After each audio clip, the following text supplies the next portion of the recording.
All right. Press one in the chat if you can hear me. Press one in the chat if you can hear me. I think we're live now. Good evening, Surfactant. Oh my goodness, it's good to see. It's very. Oh, it feels nice. It feels nice to see and hear from familiar faces. Thank you, Surfactant. Surfactant can hear me. Sarah says, great documentaries, brother. Wang Ngwana wa Modimo. Hope I say that right. He says one because that means you can hear me. Thank you very much. Mike Hockhurt says Reclaiming the Throne, Part 3, and Jews of West Africa, Benia, Israel, great resources. Brilliant. We're going to be talking about another great resource tonight. Live in the flesh with us. And I'm just going to add her to the screen in a minute, but I wanted to kind of remind us kind of why we're here. So let's see. I won't wait. I was going to say I was going to wait for some more people to join us, but people just catch up as and when as we go on. So a few, what's it about now? Weeks ago, a month ago, I had another YouTuber on to talk about the ethnicity of the ancient Israelites. Not that region as it is today, but the ethnicity of the ancient Israelites. And it was just a stab in the dark because my own research was still coming along. And and I just thought, you know what? Let me risk it. Let me just pull this brother up. I like his content. Yah is very real was his name. I'm sure some of you can still remember that. And got him on, and it was mind-blowing. In fact, I thought it was one of the best lives that I've ever done. And because he came with a lot of facts and he knew his stuff, and it went for the avenues that we dived into proved to be just wilder than I expected.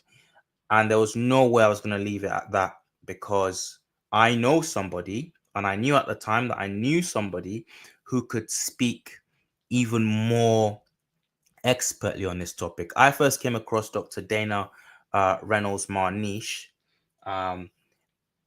accidentally. I came across her work on the Moors. I came across her about a year ago, maybe a year and a half, and my mind was blown by her work on this.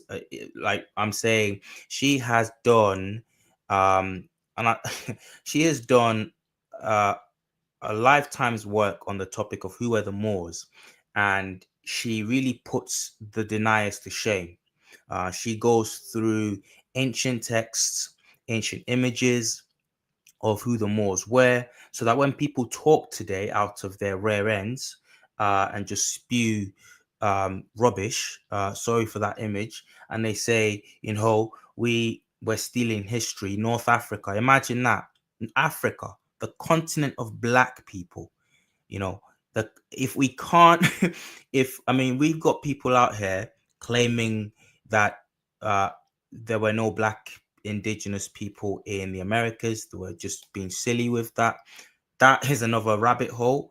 But if we can't, on the African continent, say we were here, there, and everywhere, we might as well pack up and go home. But this is what they do. So, but Dr. Dana Reynolds-Marniche, has gone and done the digging, the dirty work of pulling up these sources and proving that once upon a time, when you said Moors and you intended to mean black African people, people would have looked at you like, yeah, of course, what else are you talking about? She's gone and done that work of pulling out all those sources, and she's got a great book out. She's gonna come on and she's gonna remind us of the title. I haven't quite got it yet, but it's definitely on my to buy list, and I encourage you guys who can afford to get that book. And when she comes on, she'll talk about the title of that book. And also, right, where am I going tonight? We've got her back on. She's an expert on the Moors, but she's also an expert on, anthropologically speaking, and textually speaking, as far as historical materials go, she's also an expert on who the ancient Israelites were. So when Yah is Very Real came on and he said what he said about the Jews, the ancient Jews, and everything, my mind just kept thinking about Dr. Dana, and I think I mentioned in that live. Well, I certainly did, and so it was just a no-brainer. We had to have this. We had to have this expert on this at some point in the future, and we've got her today. And she has a master's and I believe a PhD. And she currently, I think, is at the University of. Oh, I've fluffed my lines on this. It's been a very, very busy week. By the way, I'm just recovering from a stomach bug that's going around in the UK. So forgive me if tonight seems a bit haphazard. So anyway, we're going to have the doctor on now, and I'm going to have her introduce herself and fill in anything I'm missing out, her background. And then she's going to introduce herself, and then we're going to delve straight into this topic. I cannot wait because I got some good questions, some big questions for the doctor.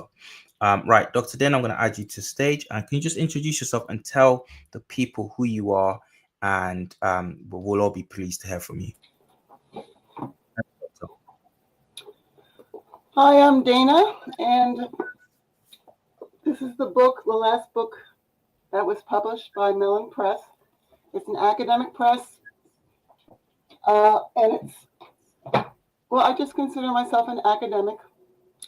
Most of my work on ancient history was done at the University of Chicago. So basically studying different archaeological connections between Nubia, Africa, and Arabia, ancient Egypt. Okay, something's happened. We lost the doctor briefly. Okay, let me get the doctor back on, okay? No problem, no drama whatsoever. Get the doctor back on. Someone said in the comments this should be good, and it is. Trust me, it will be. Oh, she's back. Sorry, doctor, don't know what happened there, but something. But you're back now, so that's good. I think it was me hitting my computer. Okay, that's no problem. Thanks.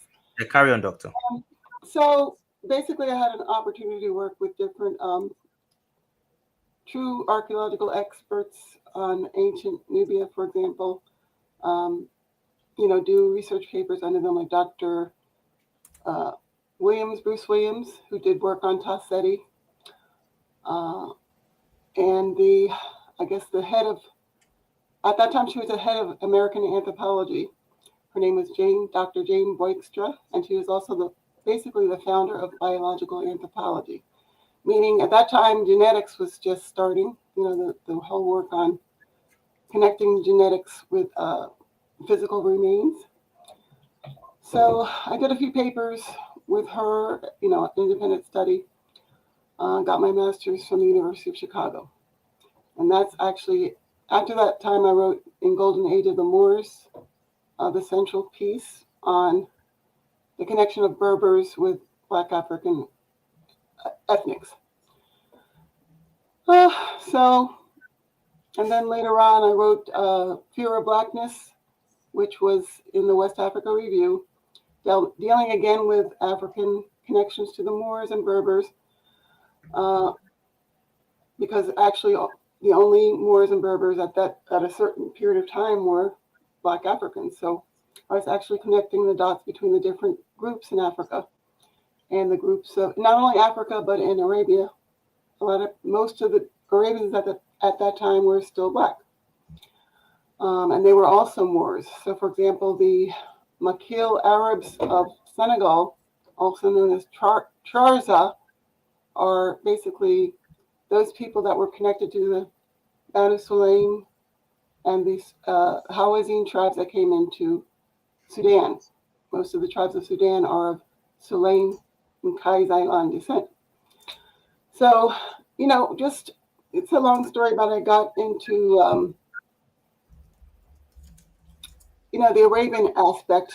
And early on, I had noticed, when I was working at kind of translating texts from French to English for Zahi Hawass, who was at that time in charge of the Giza complex. I met a man that was of Himyarite origin or South Arabian origin of the Murad tribe who looked Sudanese, and he introduced me to Kamal Salibi's book, The Bible Came from Arabia. And there are certain things that he was saying about, first of all, he was saying that Salibi believed that all the tribes in Genesis were of Arabian, origin. But then I was thinking about what Josephus had said about the tribes of Midianite or Keturah that had settled in East Africa. And after that, it went from there because I did find out that even other classical historians at the time did consider that the Berbers, or El Berber as they were called, or Babar or Banbara later on, were considered of Arabian origin and had settled in Troglodyte Africa, meaning the Horn of Africa, and then moved westward. Okay, so, and then I started just connecting the dots between the Berbers and the Beri, as they now call themselves, Kanuri, certain Hausa people, the Nilo-Saharan people in general in West Africa were the Songhai. And these people were the people that the Arabs called Berber or Beri, El-Berber, along with the Tuareg, who were considered the second generation of Berbers, the veiled Berbers. So it's a long story after that, and I don't want to take away time from the Israelites and Judeans there. But in order to understand the connection to Africa, you have to understand that ancient Israel was not where people are saying it. The Israel of the Bible, of the Old Testament, was further south, like Salibi had mentioned. And that all the tribes that were called Israelites, in fact, most of the tribes of Genesis were found either in, and are found still today in the Yemen, as well as parts of Africa. And that's why you find like the Tuareg, up until like 400 years ago, were still being called Philistines and Amalek, and still call their leaders Galadima or Goliath. That's where the word Goliath actually came from. And has towns like Ubari, and Gat, just like the Philistines had. And they also were one of the peoples, along with the Somatic, that occupied Carthage. And they had the scars that you see on Carthaginian masks. So just, I started to find all these different links in the fact that the Tuareg are also, one of their tribes was the Ephraim or Bani Ephraim. It turned out to be the tribe of Ephraim or Ephraim that came across as Amalek. If you look in the Bible, Ephraim is considered it talks about whose roots are in Amalek. Okay, so Haran ibn Amalek is one of the genealogies that is mentioned in Arabia, and even all the so-called Berber traditional genealogies also link the Tuareg and other African tribes to Canaan, and which was in southern Arabia. We're not talking about areas of the Levant, which is modern Syria, modern Israel, modern Palestine. We're talking about, even though the Canaanite tribe did move north into that area, the biblical Canaan was south of Mecca. So the area of Wadi Kanauna and the plain of Canaana are still south of Mecca. And the tribes there, as well as into the Yemen, according to Arabian history, the histories were, have the names of the peoples of Canaan. Not only Canaan, but of the biblical Canaan. The Israelites and Canaanites were the same people. So that's why Jacob, supposedly Jacob was, was it Israel? Jacob was the brother of Esau, otherwise known as Asa, today in Southern Arabia and in Africa, or Isa. the word means goat. Doesn't mean the red man, it means goat. Just like Maiza and Anesa, okay? The female and male goats, or the male and the female goat. But anyway, so if you have questions, maybe I can. Doctor, you said quite a lot there already as a word of introduction, but your credentials are already they speak for themselves. You're dropping lots of knowledge on us there. I want to ask you quickly, just to pick you up on a few of your points there. You said that you worked. What was the name of the individual you worked with in the very beginning that was working with genetics? Oh, Dr. Jane Buikstra. Jane, and what's the last name? Sorry, how would you spell that? Wickstra. Buikstra, Buikstra.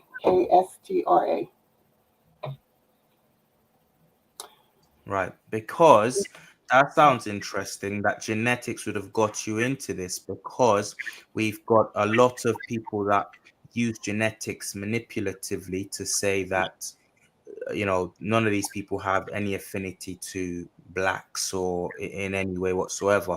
So that'd be very interesting to know your thoughts on the genetic side of things later, especially knowing that you worked with someone like that. So that's Jane Buikstra, Bukastra.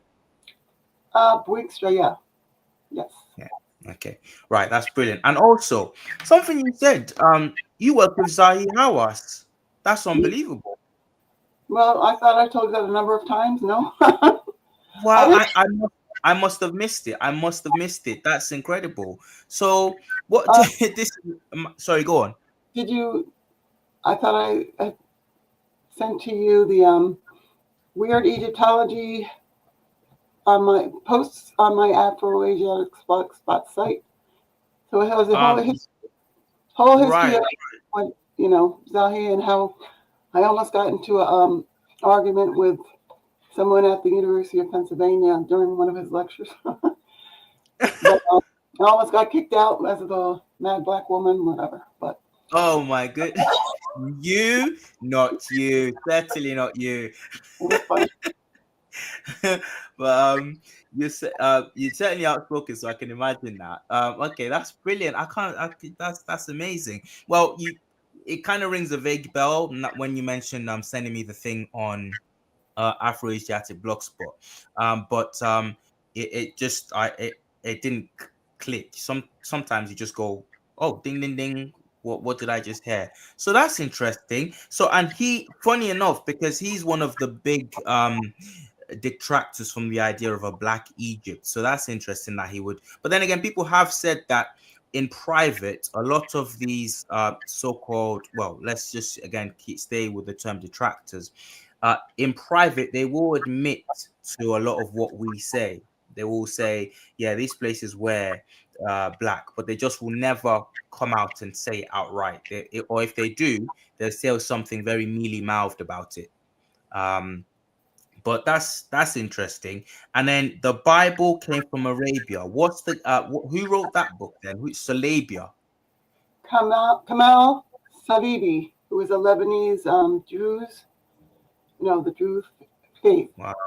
and he actually, yeah, was one of those early ethnohistorians that came to view, because of like a lot of ancient maps and gazetteers, um, came to view, actually saw that a number of the place names, actually hundreds of place names of the Bible, were in the, in the area of Arabia, and in the logistic, um, you know, situation that they're supposed to be.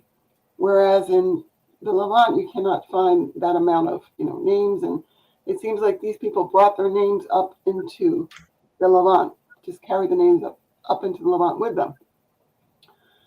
So he was basically this guy in Zahi's lab at the University of Pennsylvania. He was of the Murad tribe, and I had recognized that name from a book on ancient South Arabia, archaeological book, or book that talked about the script, and the inscriptions of ancient South Arabian. and he said that so the Murad people uh, are named in ancient South Arabian inscriptions in the Himyarite inscriptions.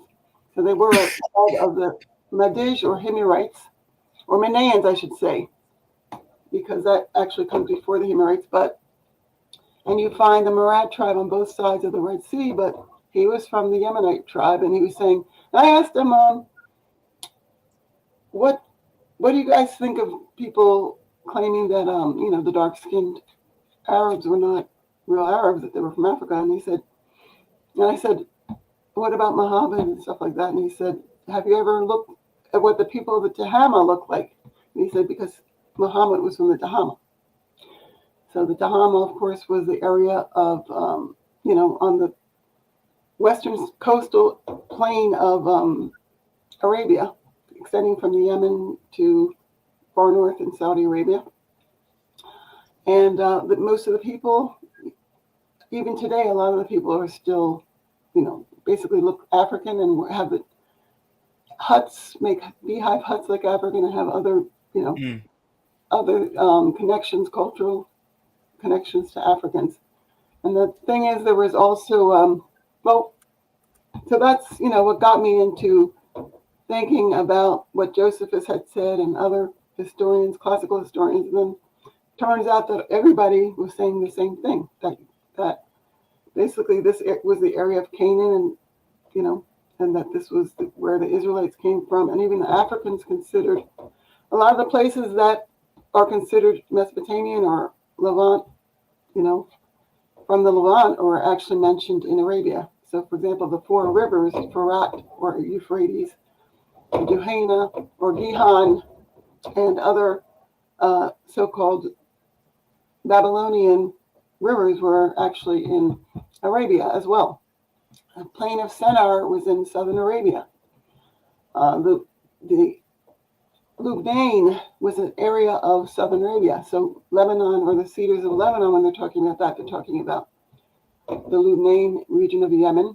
And also, for example, the Jordan, when they talk about the Jordan, I found out from Saleebi's book that they're not talking about necessarily the river all the time. They're talking about the area of Jordan in southern Arabia. But, you have to know about the different places of the Bible and know something about the toponymy of ancient Arabia, the maps that show, the stuff.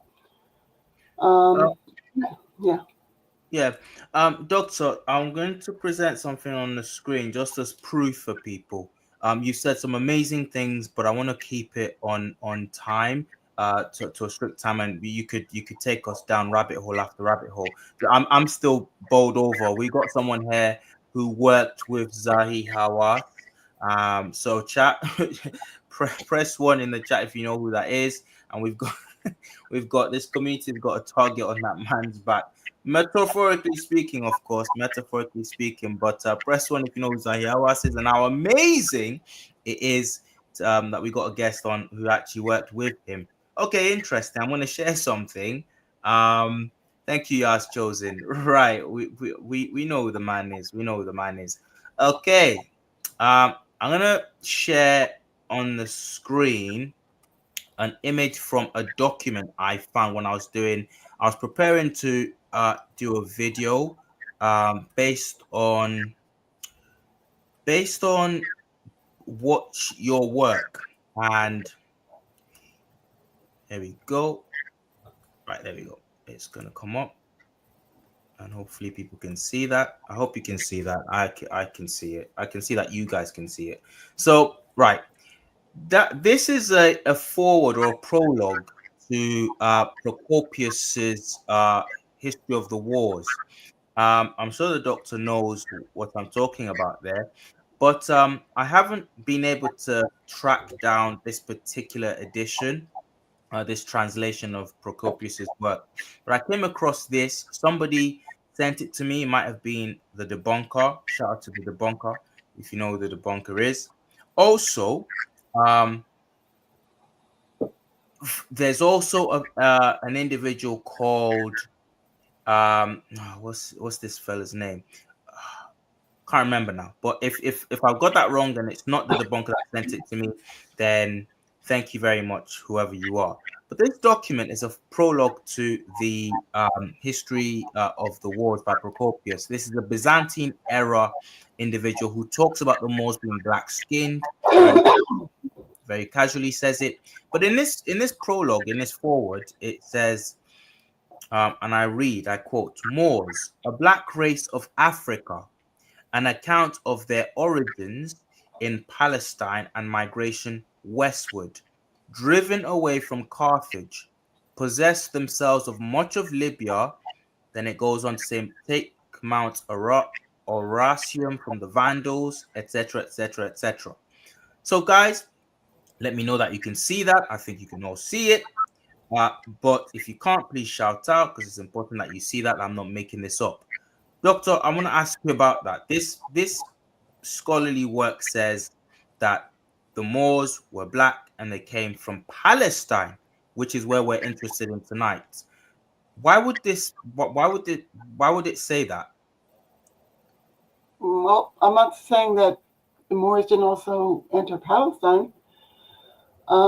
Palestine, again, you have to remember Palestine and Canaan were the same for the ancient world. So even the modern world, they think Palestine and Canaan are the same.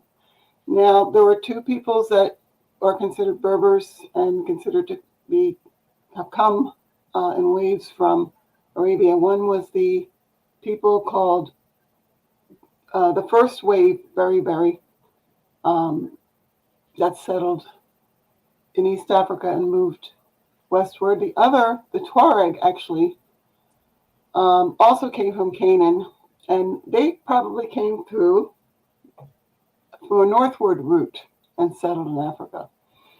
Tuareg, actually, the names of the Tuareg, like Mazik or Tamashek, which was adopted by peoples of North Africa in general in the 20th century, was actually an ancient Nabatean name found on inscriptions and extended, far out into the Levant before the Roman era. So, and many of the names that were found in Jordan and the Levant actually did appear at a certain time.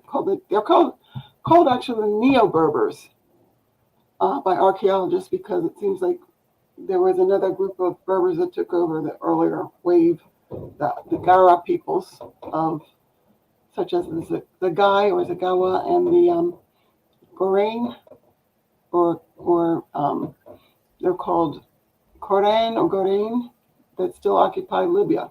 So these people actually speak Nilo-Saharan dialects. And the question is whether those dialects were adopted in Nubia or south of Egypt and then carried westward, or whether they developed from the ancient Canaanite. But yeah, there's nothing wrong with what he said. I don't see anything wrong with what he said. Wow. It Now, it was mind blowing to me, because again, it doesn't just confirm what the Moors color, what ethnicity and what color and what phenotype the Moors were, but it went on to just mention very casually that in the writer's opinion that they come from Palestine, and we've been told that no, Palestine, no, keep your hands off it. Israel, keep your hands off it. That area was always, I don't know what you would say, white slash light skinned Arab place, but that's not. I've not made this quote up, so something's going on, and that kind of jives with what you've just told us. yeah, actually, the peoples like the Solimi or Sulaim, Banu Sulaim, and other peoples that had come from the Yemen settled early, that era. That area, the Levant, and even around to Anatolia. So the Solimi, the earliest Mysians, the Keftu or Cappadocians were originally, and the Cilicians or Phoenicians were were an early people of that area, the early Semitic people that founded places like Ugarit and settled amongst, there were other Eurasian peoples there as well that had nothing to do with the ancient Semites, but they were also there as well. And that's why you see a lot of the books showing different, non-African peoples in that places like Ugarit, places like Mesopotamia. But you have to remember that ancient Semites, they didn't like to portray themselves, it was considered taboo really to portray themselves Mm, in form. So that's why you yeah. don't really see as many pictures of the Semites. but, Mm, mm. yeah, so I'm working on a book right now about the Canaanites, which was supposed to have been done in September. And a lot of the questions related to how Palestine got its name and how the Israelites got to the Levant from the Asir area and the Yemen, where they remain now, it is answered in this book that I'm working on. Brilliant. So, for Well, I example, think I have a whole bunch of pictures I had downloaded just to show who the tribals. Since you were interested in who the Israelites were, I thought I would try to show. brilliant. So what you can do is share your screen. It gives you across the bottom of your dashboard. You should be able to see present. And if you click on that, once you get your folder ready or the images ready and you open them, and you click present, and it should take you. It should give you an option um, to present screen. You click on that, and then it gives you an extra option of what exactly on your screen you want to show, and then it should show you. It should give you the images or whatever, and then it will come up on my screen when you're ready on your end, and then I will share with the viewers as and when you direct, and then you be full control. Okay, I can see that. Brilliant, I can see that. So when you're ready, I'll add that to stage. However, just before you do that, I've got my own question quickly to ask you, Mhm. and it's to do with this individual. This is Simon the Canaanite, or Simeon the Canaanite. I don't know how you'd say that. He's one of the individuals in the Bible, a key individual in the Bible, is one of the 12 disciples of Jesus Christ. Now, we're in Israel. We are in ancient Israel now, guys, right? When the Bible calls one of the disciples Simeon the Canaanite, and knowing again that what we're claiming tonight, what the doctor is speaking on tonight, is that this region of the world was once heavily populated, was once indigenous to, was once majority dominated by Black people groups. This is how I believe the Eastern Orthodox Church um, portrays Simeon the Canaanite.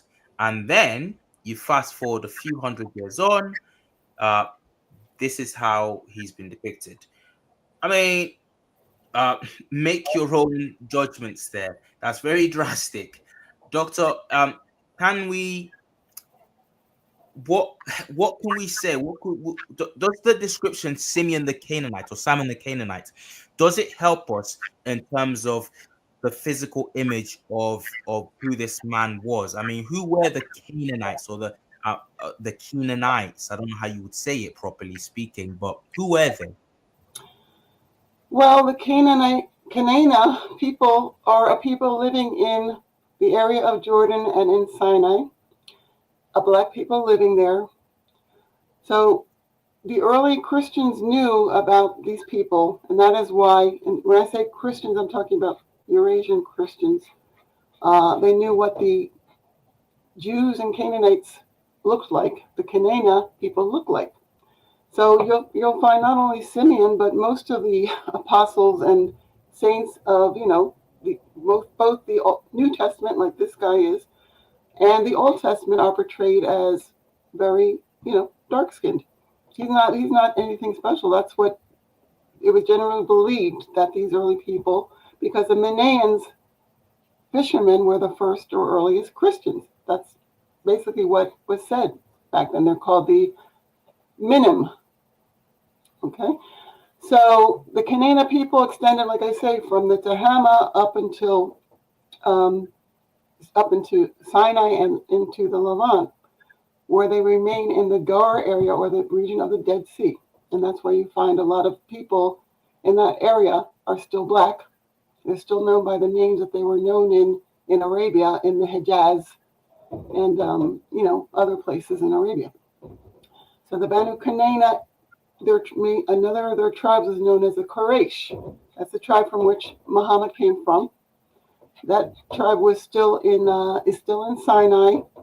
They're called Goresha or Garasha now, or that's how it's pronounced now. And these people were the people that had settled and named Gergesh or Goresha, also further north in the Levant. So, for example, okay, so before I even went to, I think this is after I went to the University of Chicago. I lived in New York for a while. Let me share your screen. Sorry, let me share your screen. Is that okay? So you would like to? You want to show us some images, don't you? But that image is a Habaniya, the tribe of Bahila or Dan. So it's okay. So am I free to add that to the stage for people to see? You can, but that's not really related to what I'm talking about now. Okay. Sorry. I thought you were going to talk about what. Sorry. Carry on. Ignore me. You asked me a question about this guy. So, but the Sinai.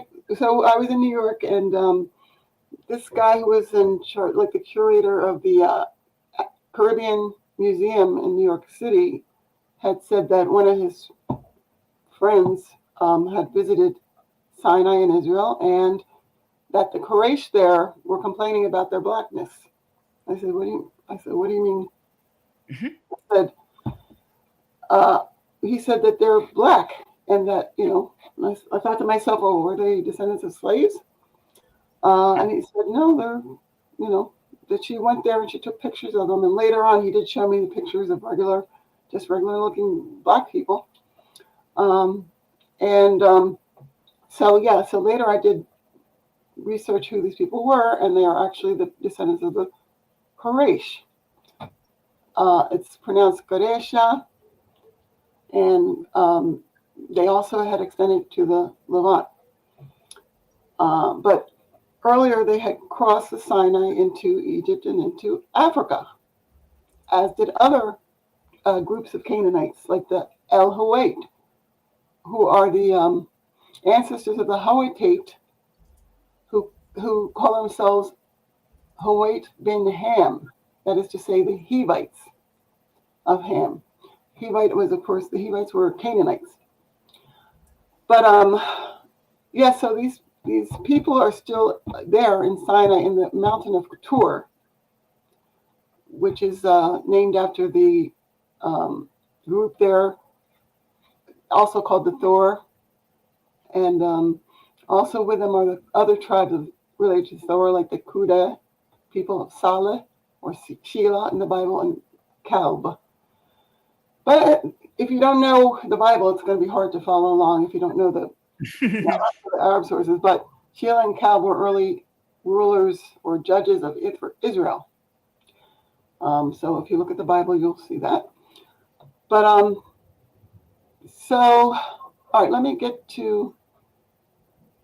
So the Gar, let me just mention this. The Gar area is one of the areas which preserves the ancient Semitic peoples, okay? Peoples of Shem, Ham, and Japheth, the last of the people of Noah, because nobody else was mentioned in the Old Testament but these people. These people spread abroad, and that's why Joseph has said that the people of Noah were named after the first inhabitants of those places. So people adopted the names of the places that Mash or Mashek inhabited and other groups of Afro-Arabian people. But all right, let's see. I should try to go in order, but all right, yes, if you want to show the people the Haban tribe. I'm going to add that to stage now. So you be in full control once this comes on. Oh, okay. There you go. All right, so if you see, here are two of the Habaniya children that come from the Hadramaut area of uh, South Arabia, and you'll also see types that are lighter skinned among the Habaniya. Habaniya also occupied Sinai and Egypt and moved down into Sudan, where they still also live. So most of the names of the Arab tribes that you see in Arabia are found in Sudan, and also were in Sinai and places further north. So Habaniya are in an Arab source called the children of Bahila. Turns out Bahila is the Arab pronunciation of Bilhah of the Bible. Bilhah was the mother of the tribes of Dan and Naphtali, and that's why you find the tribe of Dan right near the Haban in Hadramaut today. And the tribe of Naphtali, or Muftala, as they're called, still live in the Tahama and the Asir region. So Bilhah, actually, if you go to this book, well, not go to this book, but if you, I can't show it. Can you tell us the name of that book, your book, Dr. Dana? The African and Arabian Origins of the Hebrew Bible. You'll see where it talks about the tribe of Bahila and how it originated in Yemen and came to be known as Bilhah, and that the clans of Bilhah in the Torah or Bible, Hebrew Bible, are the same names as the clans of Bahila, who still occupy Hadramaut and places of that sort. Okay. So not only that, but all the other tribes of, for example, Asher and Jada, or Asher and Gad, who always went together. Issachar or Yashkur, Benjamin or Binyamin, all these tribes are found in their original form in places like Yemen, in the Hadramaut, in the Aden, in northern Yemen, in the area of Sana'a, in the area of the Tahama. Okay, whereas, and it's important to note that there's a whole bunch of other people now that have come to mix with the various tribes in most areas of Arabia, especially people of Central Asian origin. So even the Habaniya tribe has been intermingling with the peoples of basically Central Asian or Persian. They're called Persian or Central Asian, or they could have been from Uzbekistan, Tabaristan, Tajikistan, Iran. I don't know if I said Tajikistan, Tabaristan, Bukharistan. All these, Central Asian places, Afghanistan or Afghanistan. All these places are where these people were brought in as miners into Central Arabia, and also called in around the 5th century to push back the conquest that the Abyssinians were making of southern Arabia. So the Madij tribe, or tribe of Hamdan, which was from Madij originally, called in different Central Asian peoples into southern Arabia. And that's why you find the Tocharian type, that's tall hats of the women down in Yemen that are actually Tocharian. They're not, from the Arabs. And you'll find the flower hats of the Asir area, which are still worn by the Indo-Europeans in northern India. These people would have been called back then Aryans or Scythians, not Asians. Even though the word Aryan even comes from the early Semitic people, that's another story. But all right, so let me go through just to I'm going to share some files.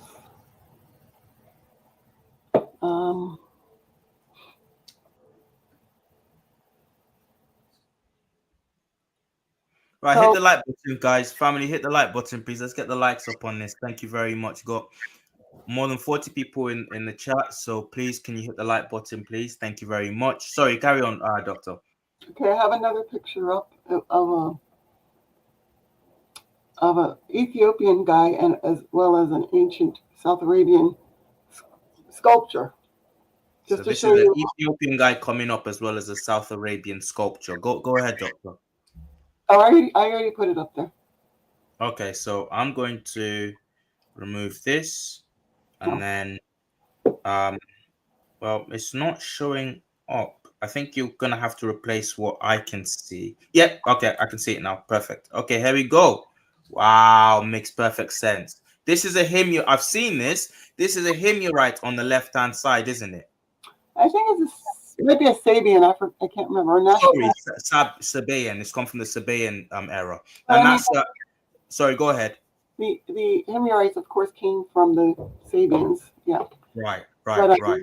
so a lot of the people in southern Arabia still speak the ancient Sahidic dialect, or the early dialects related to the ancient Sabians, even though the Abyssinian dialect is supposedly closer related to the ancient Sabian dialects. So that the reason is because the Abyssinians, they crossed over into the Habesh or Habshia, crossed over into um, the Horn of Africa, carrying the ancient Sabian dialects with them, and they're purer than the peoples in southern Arabia, who still look a lot like Ethiopians, as I just showed you. The Haban people in Arabia, the pure ones, still look basically like Ethiopians. Okay, so this guy's a Sabian, and the Sabians, as I said, about basically around the early Christian era, they were influenced by commercial people coming around the coast, these Central Asian, Iranic type peoples that settled around the coast, and then finally, in the 5th and 6th centuries, the Sassanid Persians took over the that area. So you actually find that this area was influenced earlier than some of the northern areas of Arabia. The Hejaz remained basically black until the 15th century. Okay. Let's see, get rid of that one. Oops, hold on. Yeah, it will come back. It'll just try and add it back. That big image that you just showed us, Doctor, when they try to reconstruct images like that, because it doesn't have what the racists I don't really care about the algorithm. I'm not going to censor myself because of some stupid keywords or whatever. But what the racists do is when they reconstruct some of these images, they pretend like what we're seeing, just because it doesn't have the stereotypical Negro look, the Jim Crow watermelon look, basically me. It doesn't have your typical black, what they stereotype as black. Mhm. Um,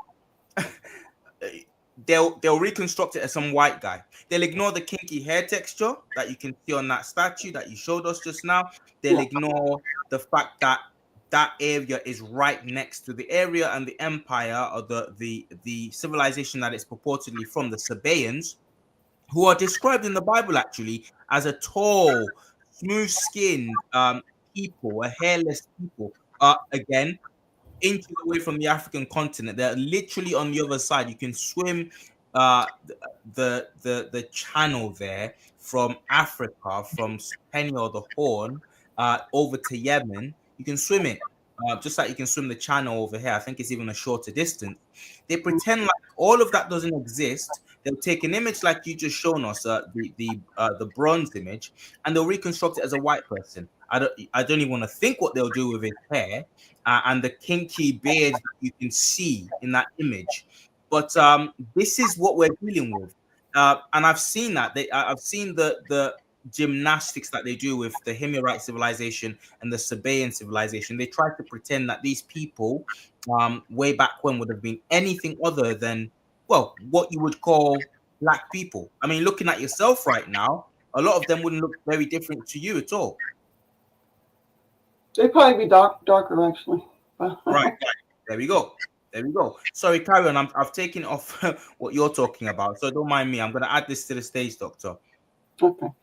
So these are Banu Yemeni, or Ibn Yemeni, otherwise called Banu Jabir or Ba Jabir. So if you know anything about, okay, one of the tribes of Israel was known as the Beni Benjamin. Okay, so the word Yamin actually is the same thing as Yamin or Yamani. In Arabic and the Semitic dialects, there's something called metathesis, where you can kind of change the vowels around. So um, Yamani becomes, or Yemeni becomes Yamina, and so on. But the importance of these people in southern Hadramaut is that they're mentioned as, on both sides of the Red Sea. Right. So if you go to Somalia, you'll see that the Jews there, or the people that are discriminated against as Jews, are called Yabir. Okay, and they're called Yahar, and they're called what's the other one? Hubir or Huber. So these are the words that are, the Banu Jabir. The word is actually the Geber of the Bible, Geber. Yamani bin Yamani is or Yemeni is actually Benjamin or Yamina. Right. Right. Right. Yamnat, Ah. Yam, yeah, Yamnat was a place founded by the Yamina tribe or Yam tribe. Sometimes it's called Yam, sometimes it's called Yamina or Yemeni. Okay, so these Bad Jabir or Yabir, also founded the Wadi Yabir uh, in southern Arabia, and are the ancestors of actually they're connected to the Yafa tribe or the Yafi tribe too. The Afar people. No, the Yafe or Yafi. Yafa. Yafa. Yeah. Okay. They're also called Aifa in the Bible or Epha, the Midianite peoples. Okay, if you go a little um, westward, you'll see the Yafa tribe. The Yafa Yahar tribe also crossed over, and that's why you'll find the Somali also calling these Jews in Somalia Yahar. Yahar is supposed to be the biblical heir, is suggested by other, earlier Orientalists to be the biblical heir. Hold on a second. Okay, so if you know about Benjamin, that's one of the early Judean peoples. Mm-hmm. Mm-hmm. All right, let me see. And I want to pick up whilst you're getting up the next picture, Doctor. I want to pick up on a point some people have made. They've said, whilst you're speaking, people have mentioned the Elephantine Island in Egypt. This is unbeknownst to a lot of people because they won't tell you about it. They'll keep that in the back pocket. These so-called experts, not the likes of our Dr. Dana, guys. I just want you to know that these so-called experts, what they are like, coming from a legal background myself, what they are like are they're like the prosecution in a case, in a criminal case. What in any country, almost any country, particularly in the West, the prosecuting counsel are known. In fact, we got a case in the UK, Lucy Letby, where she might be let off. We got a person who was looks like unjustly arraigned and unjustly convicted of something she didn't do. But one of the key things of that case is that the prosecution they hold back evidence that would otherwise exonerate or go against their case. They hold it back. And this is what they do constantly. So when they talk about the Elephantine Island, that is an area in the Nubia region of Egypt that is typically, they're being honest, if they're telling the truth, they will say this is the Elephantine Island was typically, we can try and deny the Delta all we want. But the Elephantine Island is a black, it is as black as it gets in Egypt. Even till today, you go to that region. Now, where have they found evidence of Jews, ancient Jews living? When they emigrate, when they operate as refugees and they go out into Egypt, they found temples built on the Elephantine Island in the Nubia region um, of Egypt. Now, again, just ask yourself, why are Jews, ancient Jews, who are supposedly lily white, blonde-haired, blue-eyed, as they show us with the pictures of Jesus, why are they, when they emigrate into Egypt, you would think they would stay right where the Greeks are, right where the other light-skinned immigrants are, up there in the Delta, Tanis region, you know, all of that region, they would stay there. But no, they come to the Nubia region. Hey, what's going on there? So, and that's the point somebody's made already. Some people say something's wrong with my mic. Press one if you can hear me. I hear you. Press one, guys, if you can hear me loud and clear with no issues. Wesker Willie says something wrong with my mic. Okay. It's the first time I heard about it, but I hope it's sorted.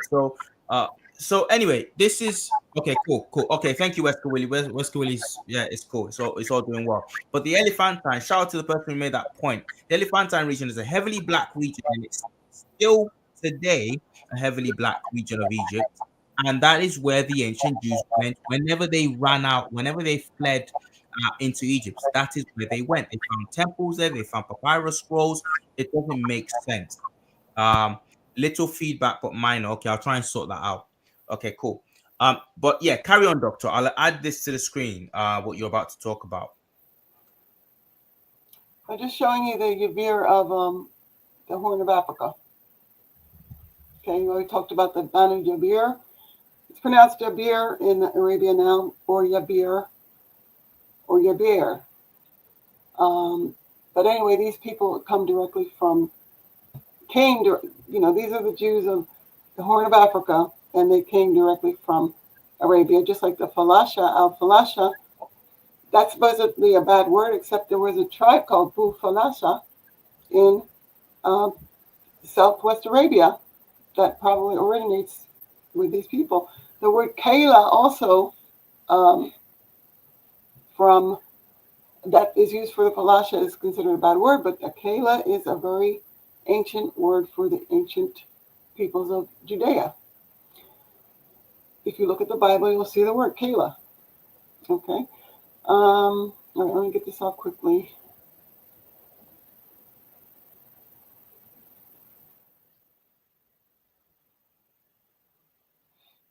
And I'll get back to the elephantine topic, which is what I planned to talk about. Let me say, just looking for the tribe of Yafi, Bani Kassid. Right, guys. Can you still hear the echo, guys? I don't know. Let me know if you can still hear the echo. If you can still hear the echo, press 2. Just let me know. Press 2 if you can still hear the echo.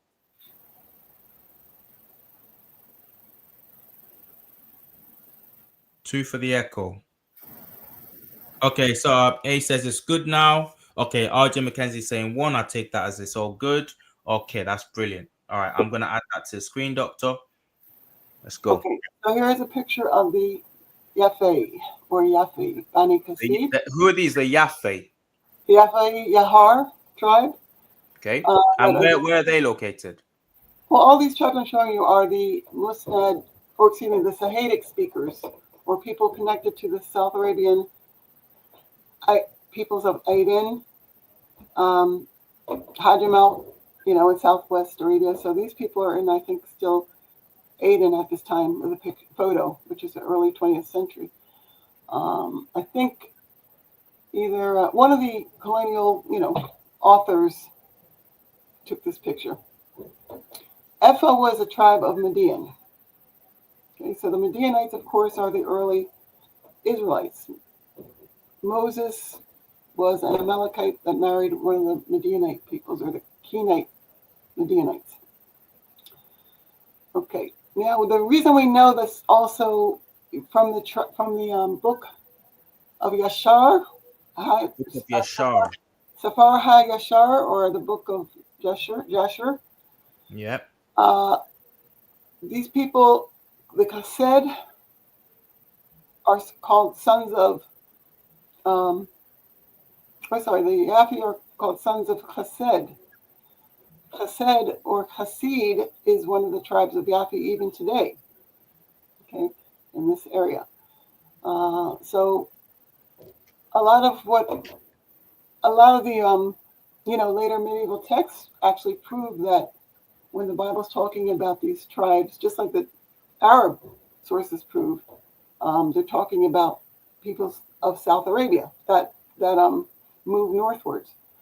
And the reason we can say South Arabia is because a lot of these tribes, according to Bertram Thomas and others, had a tradition of African origin, having lived in remote times in Africa. They didn't claim to have come from the north, they claimed to have come from Africa. Mm. So, but of course, these tribes, after 7,000 years of living in both places, because there was an Afro-Asiatic civilization between Arabia and Africa, okay, several thousand years ago. That's why you have the Nabta Playa. I don't know if you know Nabta Playa, the archaeological site, ruins of several thousand Is years that ago. where they found the Natufians?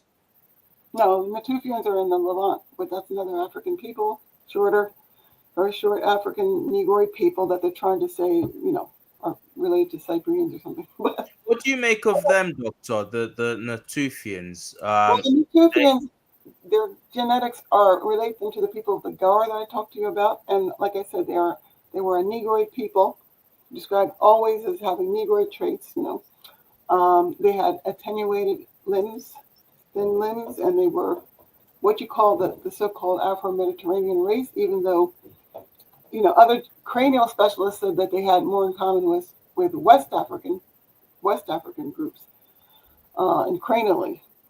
Okay, yeah. Yeah, this is a reconstruction I've just found. Oh, Yeah, yeah. this is a reconstruction I of mentioned, the earliest people to live in the Canaan, the area that is known as the Israel today, the Levant. yeah, These are the Natufian people. and these, So I mean, there's no way you can look at those people, something like this, and say you're not dealing with black folk. yeah. So you find these very small people that occupy places like Khaybar and places like the Asir. Even today, you'll find people like 4'8". They're Negroid. They have like Afro or kinky afros. Um, so those were the earliest people that were called, actually, that were probably the Jews, to tell you the truth. And they're like Right, right. range of 4 foot, probably smaller than 4'8", a lot of them. And you still find them in the Yemen, and you find them in the Asir, in the mountains of Jizan.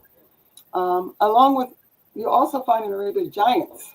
You'll find people of a very massive bone structure that predate probably a lot of the African peoples, I mean, modern African peoples, because Arabia was settled, for tens of thousands of years, really, by African-looking people, and that's why, and a lot of them came back into Africa. But these giants, still exist in the Dawasir area, black giants, as well as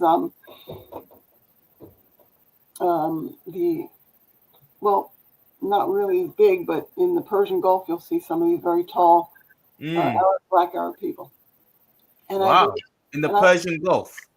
yes, and I believe also the Jats, the black Jats, or the very dark skinned Jats in North West India, Jalandhar province, and places like that. Those were the Eastern Ethiopians who actually originally, had some connection with these Azd people. So the Zati or Jat people and the Azd people, Az giants, probably were connected. They were both the ones in in northwest India. The Eastern Ethiopians were said to be very tall, the blackest and tallest of all men. Same thing with the Macrobian Ethiopians, who are probably the Makarib or Makarim Dawasir giants. So people that visit these places, I just happen to have seen them when I lived in New York for a while, and I saw some of these places and came to But bro, doctor, someone said I've got to read this out. It's not a super chat, but I've got to read it out. Someone online put a light down on this guy that I've got on screen, this Natufian, and gave him straight hair like a modern pale Eurasian person, and I was dying. I can't- Do you know why I actually believe that? That's not even parody at this thing. I believe this is what they do. This brother here, whoever he was, that they modeled this based on, he looks like me. He looks like me. But shout out to him. I'm gonna read out Mukhtar Albert. He said, sent us a $9.99 super chat earlier, and I've just forgot to mention it. Thank you so for that. I don't understand your comment. We was Beta Israel. Taking back that we was thing there. But yeah, Beta Israel. I don't know what that is, but yeah, just let me know in the comments what that is, bro. But thank you so much for that $9.99 super chat. I really appreciate that. Okay, let's get back to what we're saying here. Sorry, carry on. Beta Israel is another name for the Falasha. So supposedly Falasha is a bad word now, so right. Beta Israel. So like I said, the Falasha, Abu Falasa, are still located in Arabia, but they came from the Tahama. Right. Tahama peoples, also immigrated into Africa, and that's why you have a lot of the names on both sides of Arabia are the same. Both sides of I should say both sides of Arabia, because Strabo tells us everything east of the Nile in Arabia was Arabia. In Africa was Arabia. Everything in Africa east of the Nile was called Arabia, and there were Arabians, according to Strabo and Diodorus. And he also said there were some Ethiopian peoples in Nubia as well, and that they were short and had, what do you say, flat faces or something like that. So we had, different types of people, including Arabians or Sabaeans and Septeca or Astaborans on the Blue Nile and places like that. One of the peoples that settled the Blue Nile and the area of the Southern Nile, Upper Egypt, and the Southern Nile were the peoples called the Hebrews or the Jews. And that includes the Elephantine or Aswan area, and that is why the Aswan, that makes sense. That is why the Aswanic peoples, otherwise known as Sonink, claim to have come from that area. All Sonink people, up until before they were converted to Islam, were Jewish. They were Jews. They came from that area. They were called the Sababars or the Shambaratai, otherwise Barbars, or Berry. The Canary. Sorry. I'm you're giving me chills, doctor. You're giving me chills. That's all. Sorry, carry on. Well, that's what I used to get when I would find this stuff out. But the Berry or Al-Barabiras in Arabic were also called Babars or Bambara. All the Sonink people, the Malink peoples, before they adopted the Niger-Congo dialects, were speaking Nilo-Saharan dialects that they either adopted, as I had said previously, by those people. Because I think the early Jews of the time of Semiticus in the Elephantine area spoke Aramean dialect, which is interesting because that's what also the Nabateans spoke. The Nabateans look just like the Sonink. The modern day Nabat people look just like the Sonink. But anyway. Doctor, I want to ask quickly on behalf of Mike Hockkurt, and don't spend too long on this because I've got my own questions to follow up with. But he says, please ask about the text followed then versus now. Oh, I think I understand what he's saying. Thank you for that £2 super chat, Mike Hockkurt. So the text that I think he's talking about the text that these groups, the Jews, the ancient Jews, that they actually followed. So what would their Torah have looked at compared to what is now? I think he's still asking about a translation issue, whether the ancient Torah that the ancient Jews used would have been very much different to what we have today. I hope that's what you're asking, Mike. So sorry, go ahead, Doctor. Do you have any opinions on that?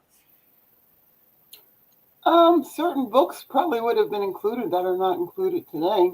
But the Old Testament, Genesis probably looked a lot the same. Hebrew is a dialect of Canaanite, and the Canaanites, of course, and the Hebrews were and are African peoples.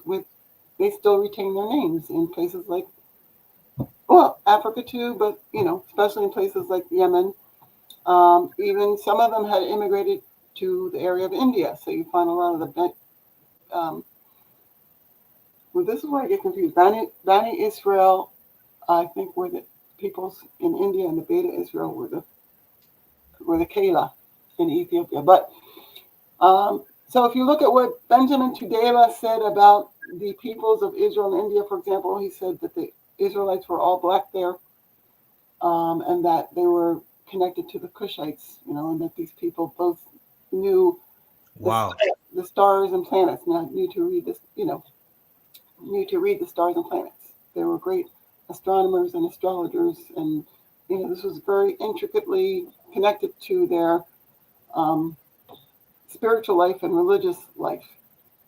The human rights rulers never did anything without consulting the stars and planets or astrology. So, for Right. example, like right now, Mercury's retrograde, and a lot of people are having problems with communications and technical matters. Just like you had said, your world is upside down. But that, the stars and planets were very much influential in early Ethio-Semitic and Afro-Asiatic um, culture and customs. Hmm. Doctor, before you tell us about this image that you've got up, I'll just be rude and I'll take that off quickly. Family, you're listening to Dr. Dana Marniche, Reynolds-Marniche. I always get that the wrong way around. She's an expert on the Moors, ancient North Africa, ancient Arabian Peninsula, and the Levant. And she's worked with people like Dr. Zahi Hawass, and she's absolutely amazing. Her book, The African and Arabian Origins of the Hebrew Bible, is her latest, I believe, and that's you can get that on her. Go on afroasiatic.blogspot.com. That's an amazing resource that she's got out for everybody there. There's already enough information on that website, but really, you want to be getting her book now. um, your super chat certainly helped me towards getting a few of her books. I've done that in the past. I've just got lots of books I've had to actually get through. I got Dr. Manu Ampim's book last time he was with us, and that's a great book that I've not finished quite enjoying yet. But yeah, just make sure she's also got a YouTube channel called Mount Meru Arts. That's Mount abbreviated to MT dot, and the YouTube will finish the rest for you. Meru is spelled MERU. All her Cash App stuff is on there. Please make sure you go over, check out her content, and donate if you can, because her work is amazing. Buy her stuff if you can, buy her books if you can. This woman is a gem. I want to ask you this, Dr. Dana. This image that we've got up on the screen, I stumbled across it today, actually. It's a depiction. It's something that we've got here in this country called the Bristol Psaltery. It's a medieval depiction of none other than King David. King David, and if you go on the Bristol Psalter, this sort of it's a collection of different scenes from the Bible. Every single biblical character is depicted like this or a variation of this, with some of them darker than this and with kinky hair that you can see. This to me, I don't know what ethnicity this in Africa looks like to you. Someone saying Nipsey. Someone says someone saying Nipsey. I can see Nipsey in the chat there. Nipsey Hussle. Yeah. Why would this be going on? This is the medieval era. So this is are the people in the medieval era. So we're talking the 1300s, 1200s, 1400s, all of that period. Are these places still heavily populated with black people to the extent that we're having medieval Brits, English people, depicting the ancient Israelites in this way? Is that what's going on? Well, you have to understand that the Moors that came up into Iberia, a lot of them were actually Jews. So when they, and they actually ruled different places in Europe, not just Spain, and they were in Italy. They spread to, after a while, Jewish merchants spread to England and places of that sort. So the earliest merchants of Venice and other places in Europe that were Jews, they probably did look more like this than what they do today. Um, Wow. yeah, but if you look at the early Moorish depictions of the heads of the Moors, a lot of them have the Star of David with them, attached to them. And I actually learned that from a British, I think it was no, American rabbi used to have a channel, and he was talking about all the Moors and the fact that they were Wow. Jews. Yeah, the Sonic were a large part of the Berry people. They look just like the people I was trying to show. The Arabian are a group of the Nabate, connected to the Nabate, or Nabateans that used to occupy Jordan and parts of Transjordania, Petra, and still live there. And they're still black, just like they were described in all the Arabic writings. Wow. So these people, the Gar or Transjordania, that are south of the Dead Sea, many of them are still black, and they have, um, the genetics are connected to both peoples like the Natufians and like Ethiopians and the North Africans, and they look just like basically African Americans or Afro Brits, that slight European admixture. But yeah, so the Nabate were considered Canaanites in Arab sources, and those are the ones that moved across Africa as Canaanites. A lot of them. So can you show the picture or no? Yeah. Sorry. Let's do that now. Oh my goodness. Kept us up eating. Okay. Sorry, doctor. Right. Okay. Shout out to someone earlier. They told me that my mic was acting up, and I completely dissed you. I made out like it was just you. So sorry. As we found out later, it was the error was at my end. RJ McKenzie says I thought most of the Moors were Muslim. Well, so did I, but it would seem, as the doctor's saying, a lot of them were Jews too. And actually, she's right. She must be right because somebody else had said that to me, and I'd said actually you need to look up who the Moors were before a lot of them were Islamized. A lot of them were Jewish. And so, again, you guys in the chat, thank you so much. Shout out to all of you because you're coming up with some really, really salient points. And one of them is that someone just put not long ago about how this is a real history class. I think that was RJ McKenzie. This is real history. This would have made everybody sit up in history class. Not the stuff that maybe next in the UK here they teach us the World War II to death. Oh my goodness. Oh, really? Oh, they traumatize us with the world wars over here. All right. So, doctor, what is this that we're looking at on the screen? I just wanted to address that what you just said about the Jews, the Sunni before they were Islamicized were Jews. I just want to clear that up. But yeah, most of the people that went up into Iberia were Muslim or Muhammad followers of Muhammad. At the same time, Wait, they were what are they called again? Could you say their name again? followers of Muhammad. Followers of Muhammad. Okay, cool. Yeah. But at the same time, they were Jews, not just proselytized Jews, but the ones that proselytized other people. They were the Judeans, not just and Israelites, not just Jewish people. Anyway, let's see. Yeah, so these are the peoples called Terabin, and they came originally from Terabin. Terabin, yeah. They came originally from the Taraba region of Saudi Arabia and moved up into Beersheba, bringing such names as Beersheba into the Levant. And then when the colonialism started, the Zionism started, a lot of these black tribes got kicked out of Beersheba and Jaffa and Tel Aviv and places like that. But they still occupy the Wadi Rum and places like Petra, and where the original Nabateans were, as well as the Gar region, which is, like I say, Transjordania, and that whole area is so hot that other people didn't move into it. It's extremely hot.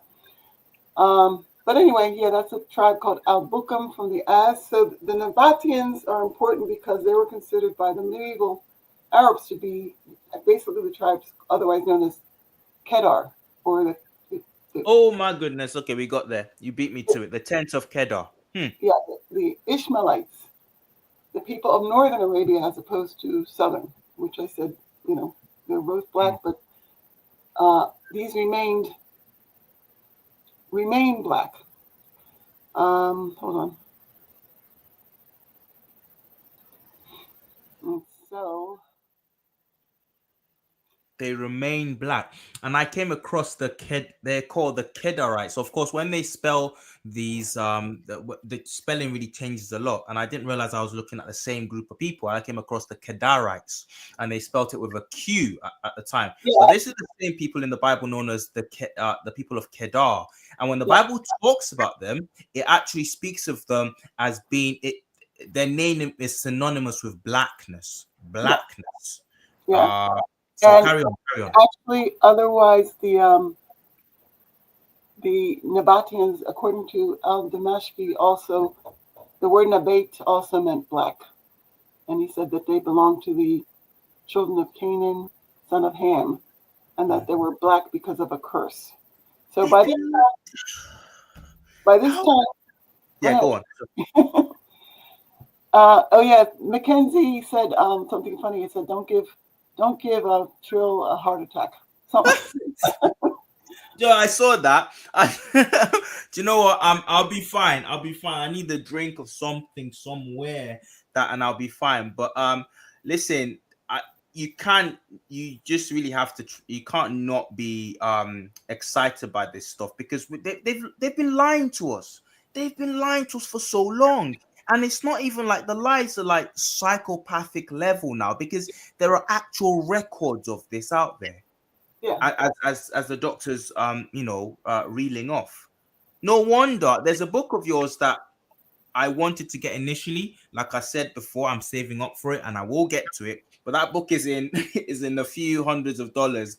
But when you're saying this, that listen, that will, if this information is in that book will be worth I would in a sane world that book should be worth about $1,000 really. I mean, because this information is stuff that is buried in musty libraries. We're talking like in the library of some old white dude somewhere who laughs at the idea that we're having debates about this online when he has all that information in his musty old library somewhere. All that information is in the doctor's books and books by Dr. Dana Marniche, Dr. Dana Reynolds-Marniche. So if you haven't yet, and if you've got the wherewithal, get one of her books. This is amazing stuff. And that's something that you can also pass on to your kids. That's something that you can have as a reference point. I'm trying to collect as many books as I can now. God help me. Because when people say we don't know what we're talking about, we can point them to these things. Okay, sorry, doctor. Go on ahead. That's why I'm having almost a heart attack here because I'm being amazed. I'm being absolutely stunned by what you're saying. Carry on, doctor. I'll add this to the stage. okay. So this is just a man. I think he's of the Wadi Rum, which is an area of the ancient Nabateans, and the Nabateans were actually the same people that were also called. Nabat was a tribe of the Owls, also back in the medieval era. These are the Nabatians. Yeah, the Nabat, or the black people known as Nabat, or Nabaot, I guess, in the Nabaot in the Torah. I don't know how it's pronounced, back then, but definitely in the medieval times, these people were considered not only black, but the developers of civilization in Mesopotamia as well as Arabia. They were the ones that built cities and plowed fields, planted crops. That's what al-Damashqi and other people said. These were the founders of civilization. Hold on a second. Just getting up. I don't know how I can get up. I should have put up the whole thing. That's all right. That's all right. Whilst let's see. See, I'm anyway, I have to think I should go back to the fact that Arabia is everywhere referred to as black up until like the 15th century. Even Ibn Khaldun said that the Yemen belonged to the black region of the world, the Yemen and then Najd. Of course they did. Yeah, at that time. Now, of course, since then there's been different changes that have taken place, because even Khaybar, which was talked about by the colonialists as being black, and Hejaz, by the time the British colonialists or the Western European colonialists got there, um, hold on a second. I'm just going to put up this. By the time that the British got there in Khaybar, which was the capital of the Jews in the Hejaz, or Khaybar is supposed to have come from the word Heber, the Mm-hmm. biblical Heber, and the people were very short. And according to an Italian explorer, Ludovico, something Ludovico, uh, the people were closer to black than any other color. Okay, and only 5 cubits in height, or something like that. 5 something in height. So not the, was it cubits? But anyway, they were very, very short. And right now, if you go to Khaybar, you won't see any of these people. If you go to Medina, which was described up until the 19th century as occupied by mainly black people, you will not see these people.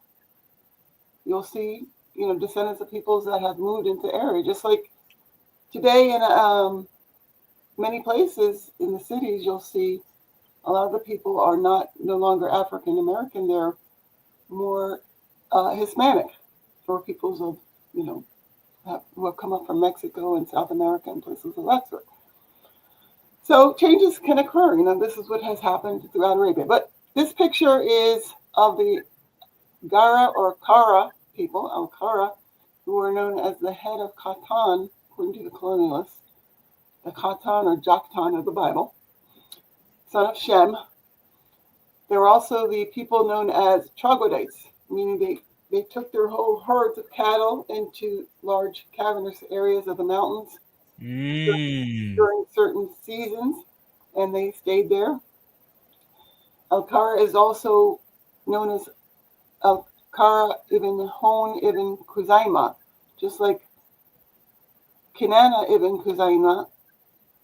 There's Kanana ibn Khuzaima. There's Hudhail is the brother of Kanana. So all these tribes that were in Mecca, like the Kanana, Quraysh, Kara, they actually are the tribes that were also called Ahabish or Habesha after a while, because Habshia was the core of a group called Khaza, and these tribes of Elias, uh, which was Eliasa was a tribe, was a name of a people where all these people came from, the Khuzaima, the Quraysh, the Kanana, that settled the Tahama.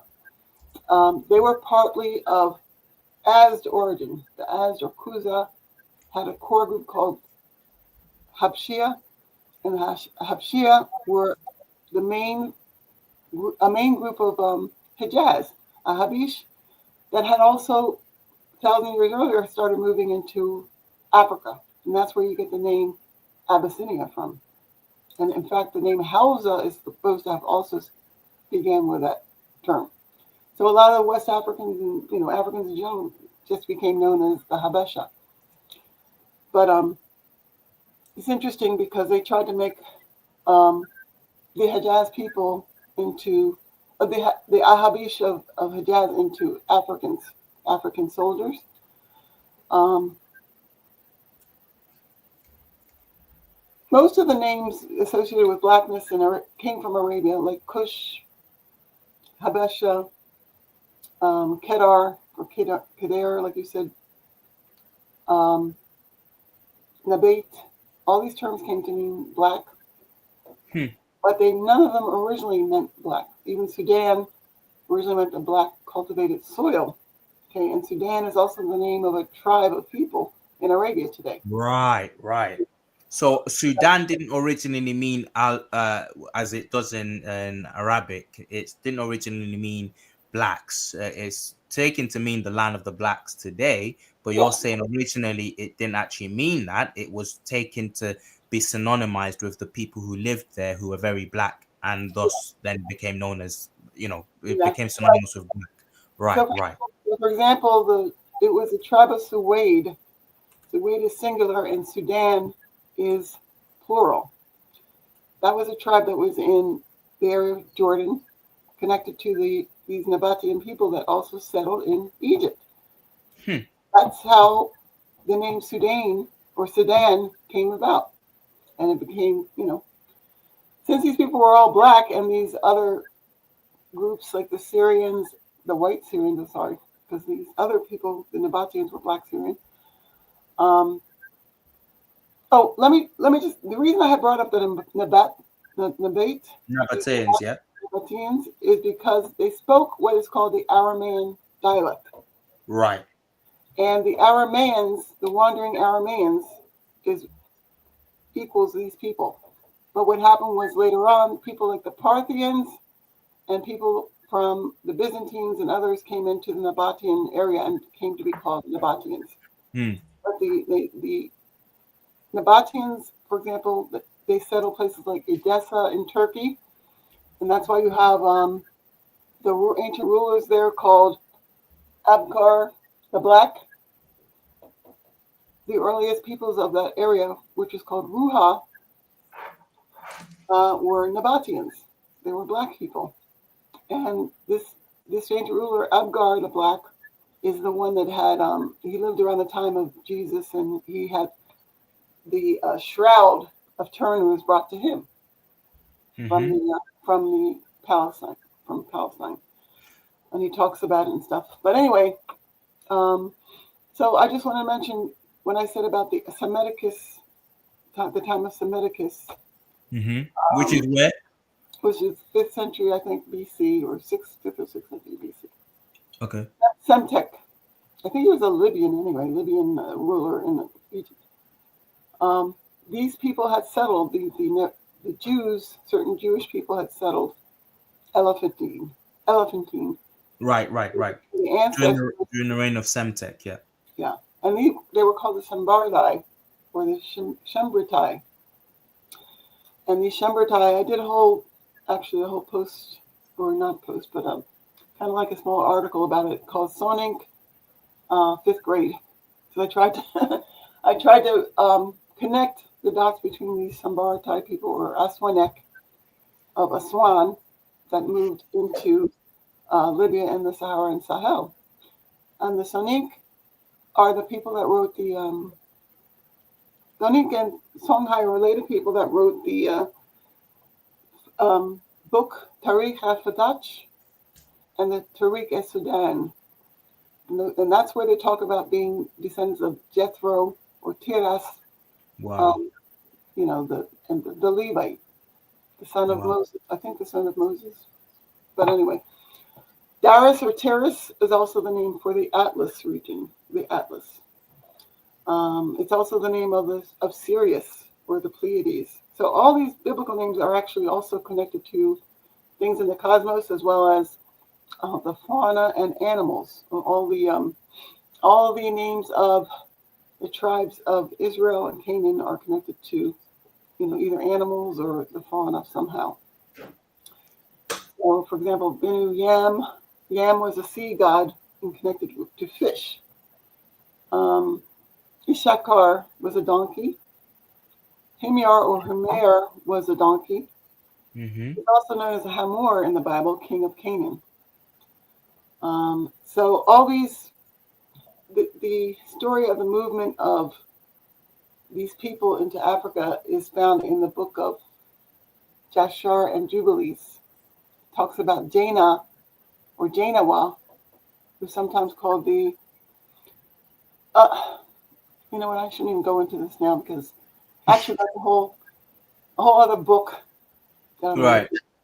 But the name of the Sonic, for example, Bafur, is connected to the, even if you go to the Quran, you'll see the Yafur or Ufair, the Ufair or Yafur the donkey, and you'll see in Arabian sources Ufair being one of the peoples with Lachman who traveled to Canaan to spy out Canaan.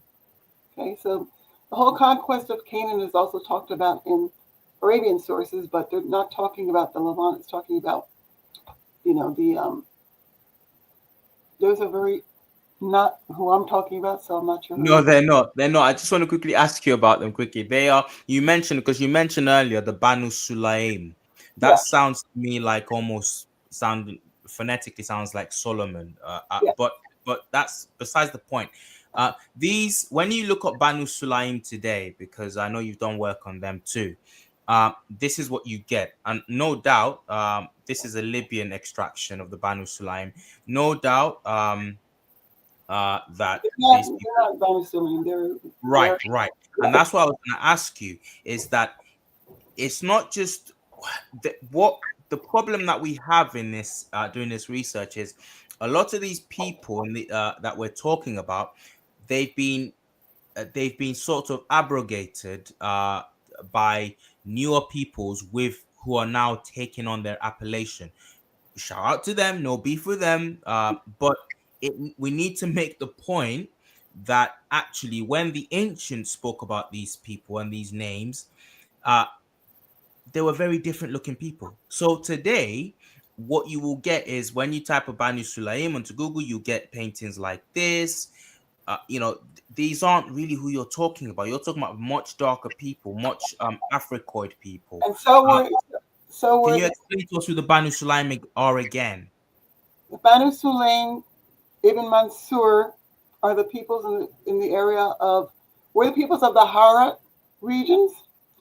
So if you look at what for example, Ibn Jahiz said, Al-Jahiz said, he talks about the Sulaim being as and the other peoples of the Hara being black as the lava of the Hara.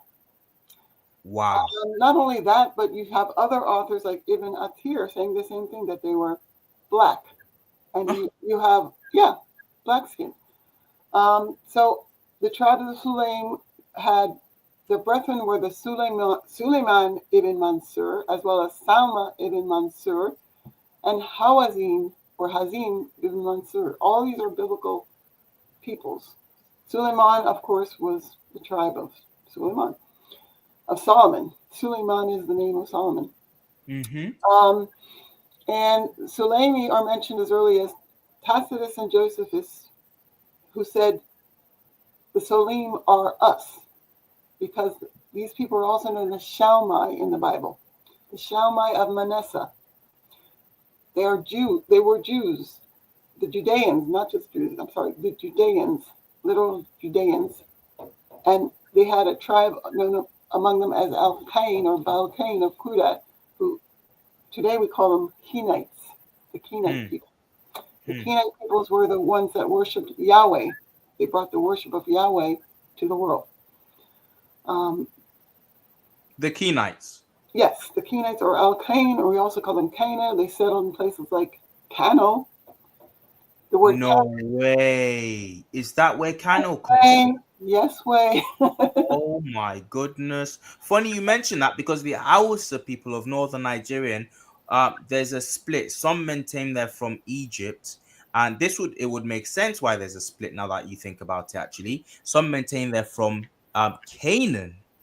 Well, Um, let but me just the two locations, again, if there are multiple migrations coming out from that northeasterly projection of Africa, it would make sense. It wouldn't be mutually exclusive. You would have Egyptians moving west and south, and you'd have Israelites moving west and south too. okay. Let me just make a point here, because a lot of peoples of the African diaspora think when they're talking about Mitzrayim that they're talking about the modern Egypt. They're not talking about the modern day Egypt. They're talking about Mitzrayim, which is an area near Canaan in Arabia. Nothing to do with modern Egypt. They're talking about Right. the area of the Pharaoh, who were Amalekites. Okay, even the name Ephraim is connected. Mizrata tribes came into Egypt as Hyksos, and that's why you find, uh, the modern Tuareg founded actually these. In fact, that really settles the matter of where the Berbers came from. The Tuareg Berbers, or the second wave of Berbers, came from.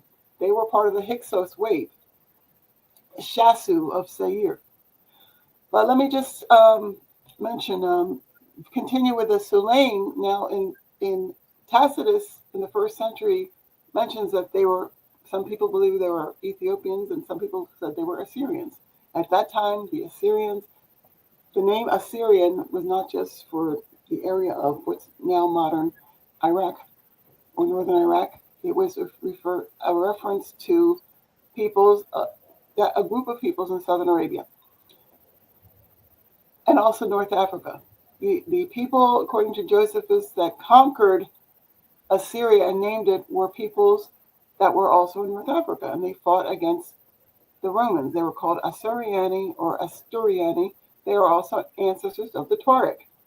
Okay, that's why, yes, that's why the Tuareg still call themselves by the same name, actually.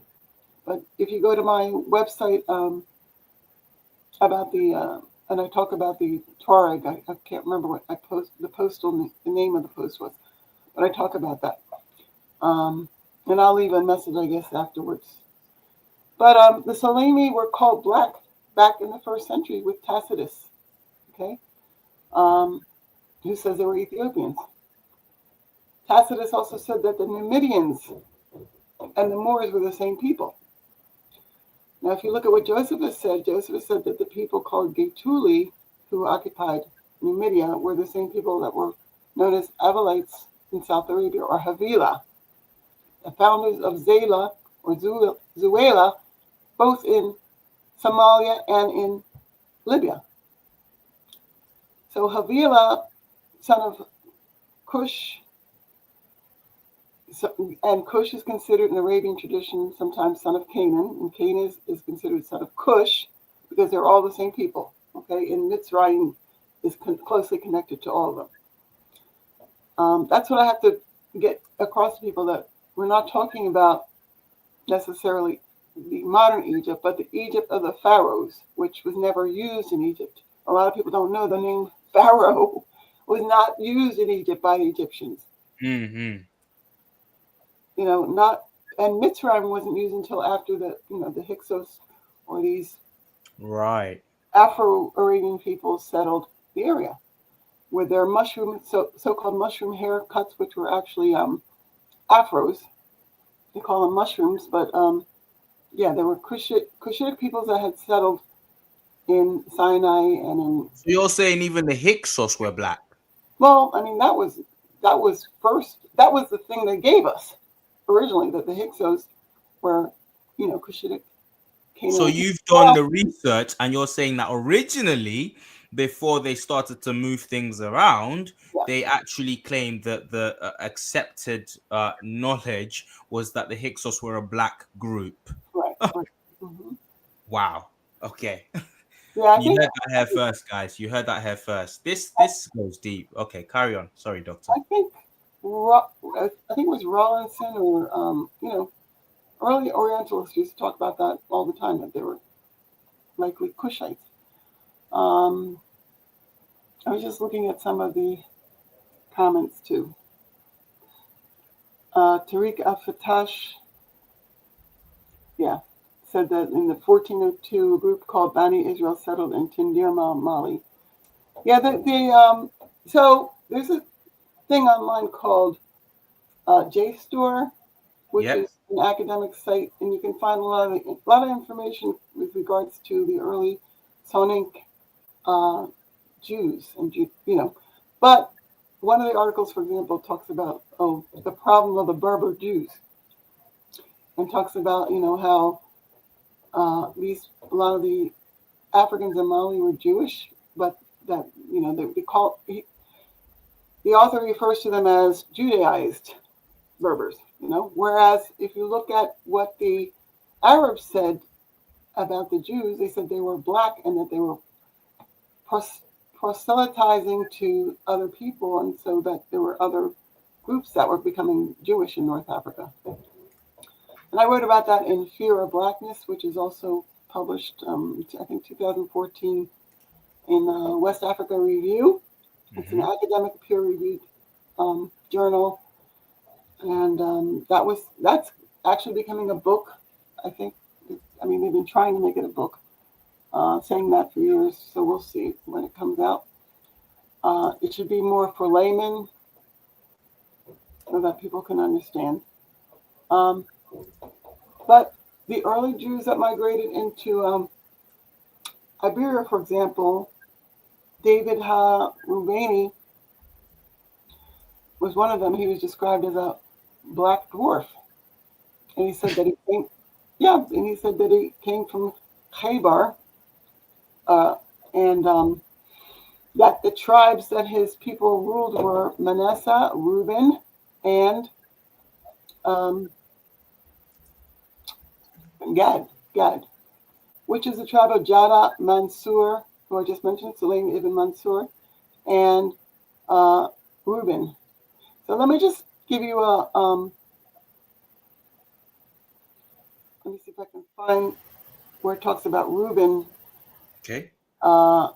In by an anthropologist went to, I think, the Negev near Sinai, or in Sinai, and see, and spoke about the a black-skinned tribe named Reuben in the area, and she was saying, "Oh, these were Africans." Okay. Wait, first, let me give you this. Benjamin of Tudela also wrote, "People say they belong to the tribes of Reuben, Gad, and the half-tribe of Manasseh, whom Shalmaneser, king of Assyria, led hither into captivity." Okay, so the people he's talking about, Benjamin of Tudela was writing of the people of Khaybar and the Hejaz that were of the tribe of Manasseh. The people in the deserts of Khaybar and Yathrib, also known as Medina, were the tribe of Mansur, which is Manasseh. Manasseh, Right. yeah, Manasseh or Manasseh is actually is a tribe that also came from Yemen. It's mentioned in Yemen up until the colonial era, and Mansur is actually the plural for that. And you find the tribe of Manasseh also in Sudan. So a lot of the tribes of Arabia you find in Sudan today. But okay, so yeah, according to David Ha-Rubani, the Sulaim ibn Mansur and other tribes in the desert around Khaybar and Medina were themselves the children of Manasseh. Such being the case, one can point to the name of Asriel, son of Manasseh, as possibly being identifiable with the Yasser, from whom descended Al-Qaim ibn Jasser. So Al-Qaim was a vassal tribe among the Sulaim, who were gold miners in charge of the, like the making of jewelry and things like that. And they were Jews. They were also called Kainuka in Medina, if you know anything about the Jews of Arabia. Okay. So, I'm trying to find where this lady, this lady called Susan Beckerleg, I think she was Jewish, and she went over, she was an anthropologist of not too long ago, who said that in Gaza, it was Gaza, I also encountered black people of the Al-Rubain Ashira, meaning the Al-Rubain family, who were settled Bedouin living around the area of Jaffa. Now, this is in her part about the African people of Palestine. She thinks she's talking to Africans. Before being driven from their villages as refugees in 1948. Okay, so they lived in Jaffa, which is called Tel Aviv now. Jaffa is related to the name Jaffa, which was the original area of, the area of Yemen occupied by the Jaffa tribe. They said that they were not connected to the Negev Bedouin. Their name derived from Nabi Ruboin, who thousands of years ago used a well near their home. Now, guess who this Nabi Ruboin is? If you look at who Reuben was, okay? Some of Reuben's, so Genesis 37, 18 to 30 talks about Reuben, the real biblical Reuben, okay?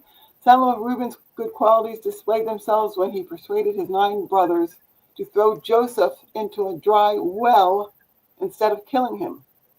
Reuben instead intending to return secretly and deliver Joseph out of the well. Okay, so this lady was literally talking to the tribe of Reuben, and who told her about their ancient well of thousands of years ago, and she didn't know you know, who she was talking to, because to her these people were like her. The ancient Israelites and Judeans were, Europeans, or somehow not black. Um, so Reuben, Manasseh were all living in this area of the Hijaz, and apparently they had moved to Sinai or excuse me, Tel Aviv in Israel, otherwise known as Jaffa. And the whole myth in Greek. Hello, am I still here? Yep, I'm Oh, here. sorry. The whole myth. Let me go to the whole mythology about Cassiopeia or Casiapha and Cepheus is about these people. Okay, Cepheus he's called either the Persian or the Ethiopian, and Perseus is called the Ethiopian. yeah, and also Casiapha is called king. They're called the king and queen of Ethiopia, or the name Ethiopia. Ethiopia even is Ethi Yafa or Yafa Ethi. This was an ancient ruler of South Arabia. That's where the name Ethiopia comes from. But anyway, let me see. Going back to Casiapha is the area of the Yafa tribe, and um, even Jerome, Saint Jerome, talks about Median being near uh, this area, as well as near the Sabaeans. Hold on a second.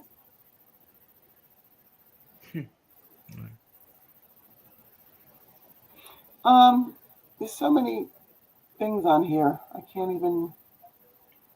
Doctor, can I ask you something quickly? Yeah.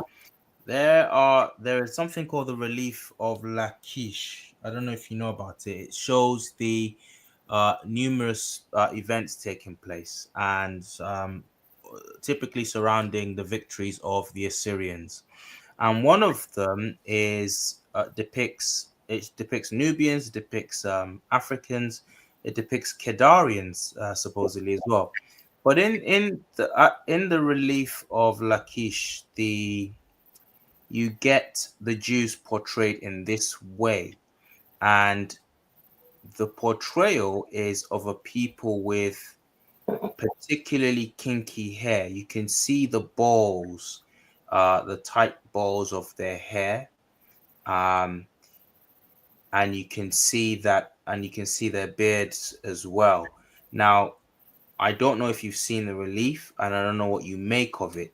Would this be truthful to how your to to what you're saying about the ancient Israelites? Because I want to make the point that actually you have Nubians also depicted.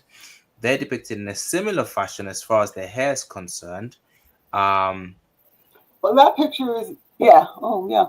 I remember that picture. Nubians, their hair is also divided into Well, tiny this little is this sections. Nubians or Kush people? Yeah, Kush. Sorry, Okay, Kushites. well then that might not be. Yeah, that might be Kush then. The Yeah, Arabian. these are the Kushites. Now, of course, the Kushites have a much more pronounced prognathus, as you can see, prognathism, as you can see, their mouth and nose area are more bulbous. But I don't know that you wouldn't expect that, because again, the the phenotypic variety amongst black people, as we have to call ourselves, is quite diverse.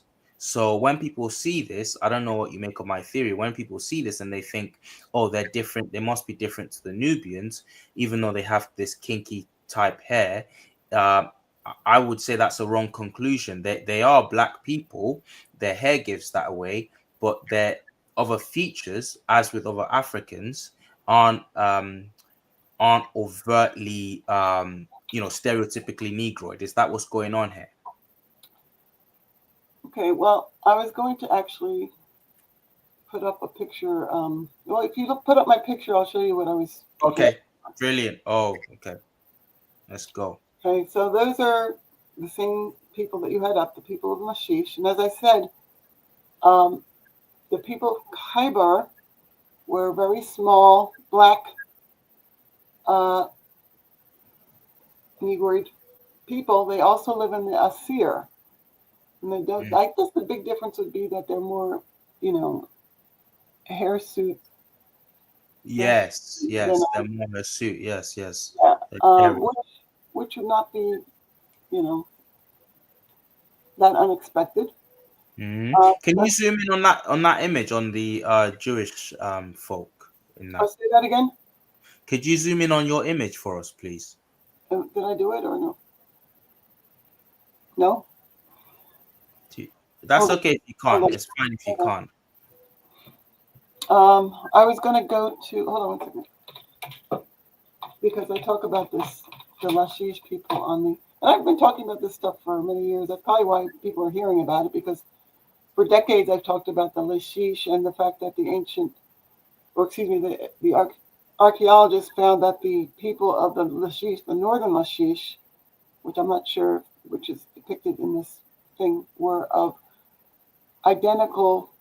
The physical remains are those of ancient Upper Egypt. Wow. Yeah, let me just hold on a second. Wow.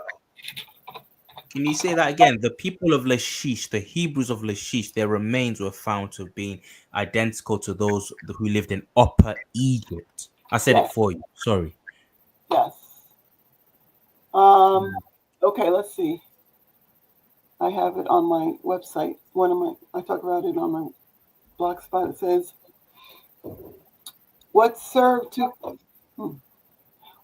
confirm the ethnic reality depicted by Judah's Assyrian conquerors is the discovery of, and I think I'm not writing this. This is something that D.L. Risden in Biometrica 1939 wrote. Is a discovery of an ossuary at Lachish dated to the time of the conquest. It is the largest sample of Israelite remains and comes from a city that was populated the previous 500 years by Israelites. 695 crania of all ages and both genders were uncovered. The Lachish cranial series has its closest resemblance to the 4th Dynasty series from Dahasha and Mudum in Lower Egypt, and the 18th Dynasty samples from Taiba or Thebes and Abydos in Upper Egypt. Wow. Cranial samples from other Palestinian sites, Giza and Megiddo, agree with the Lachish cranium. So these are Canaanite cranium. Thus, we have a clear African racial continuum in the Hebrews and Egyptians. I don't know who, I didn't write that. I'm copying that from somewhere. Okay. And you're reading this from your website, afroasiatic.blogspot.com. Yes. And let's see. Okay. So Josephus, a Judahite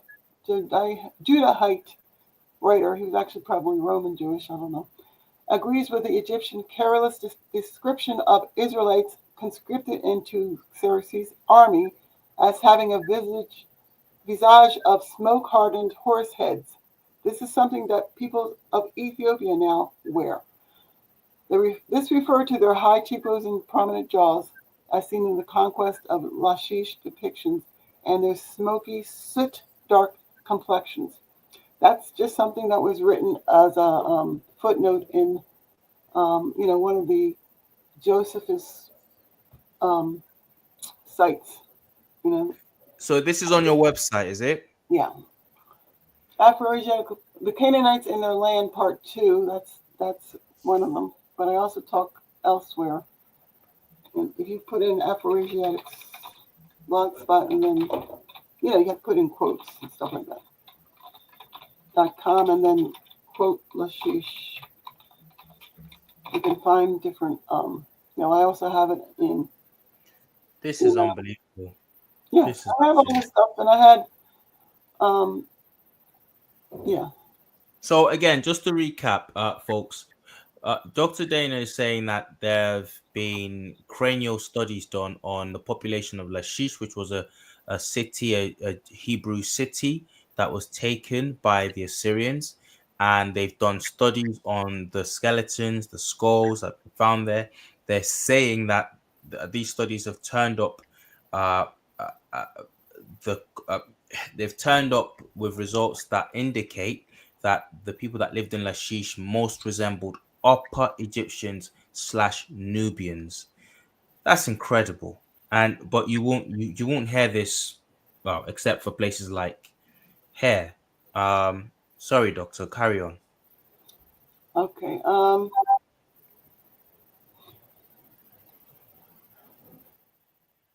Well, I don't know what else I was going to say about, but this physical type, like I said, covers a large part of the Tahama and Arabia, and Mm, people don't realize how short the ancient Egyptians were. They weren't today's even modern Nubians. Probably a lot of modern Nubians probably reflect more Arab influence.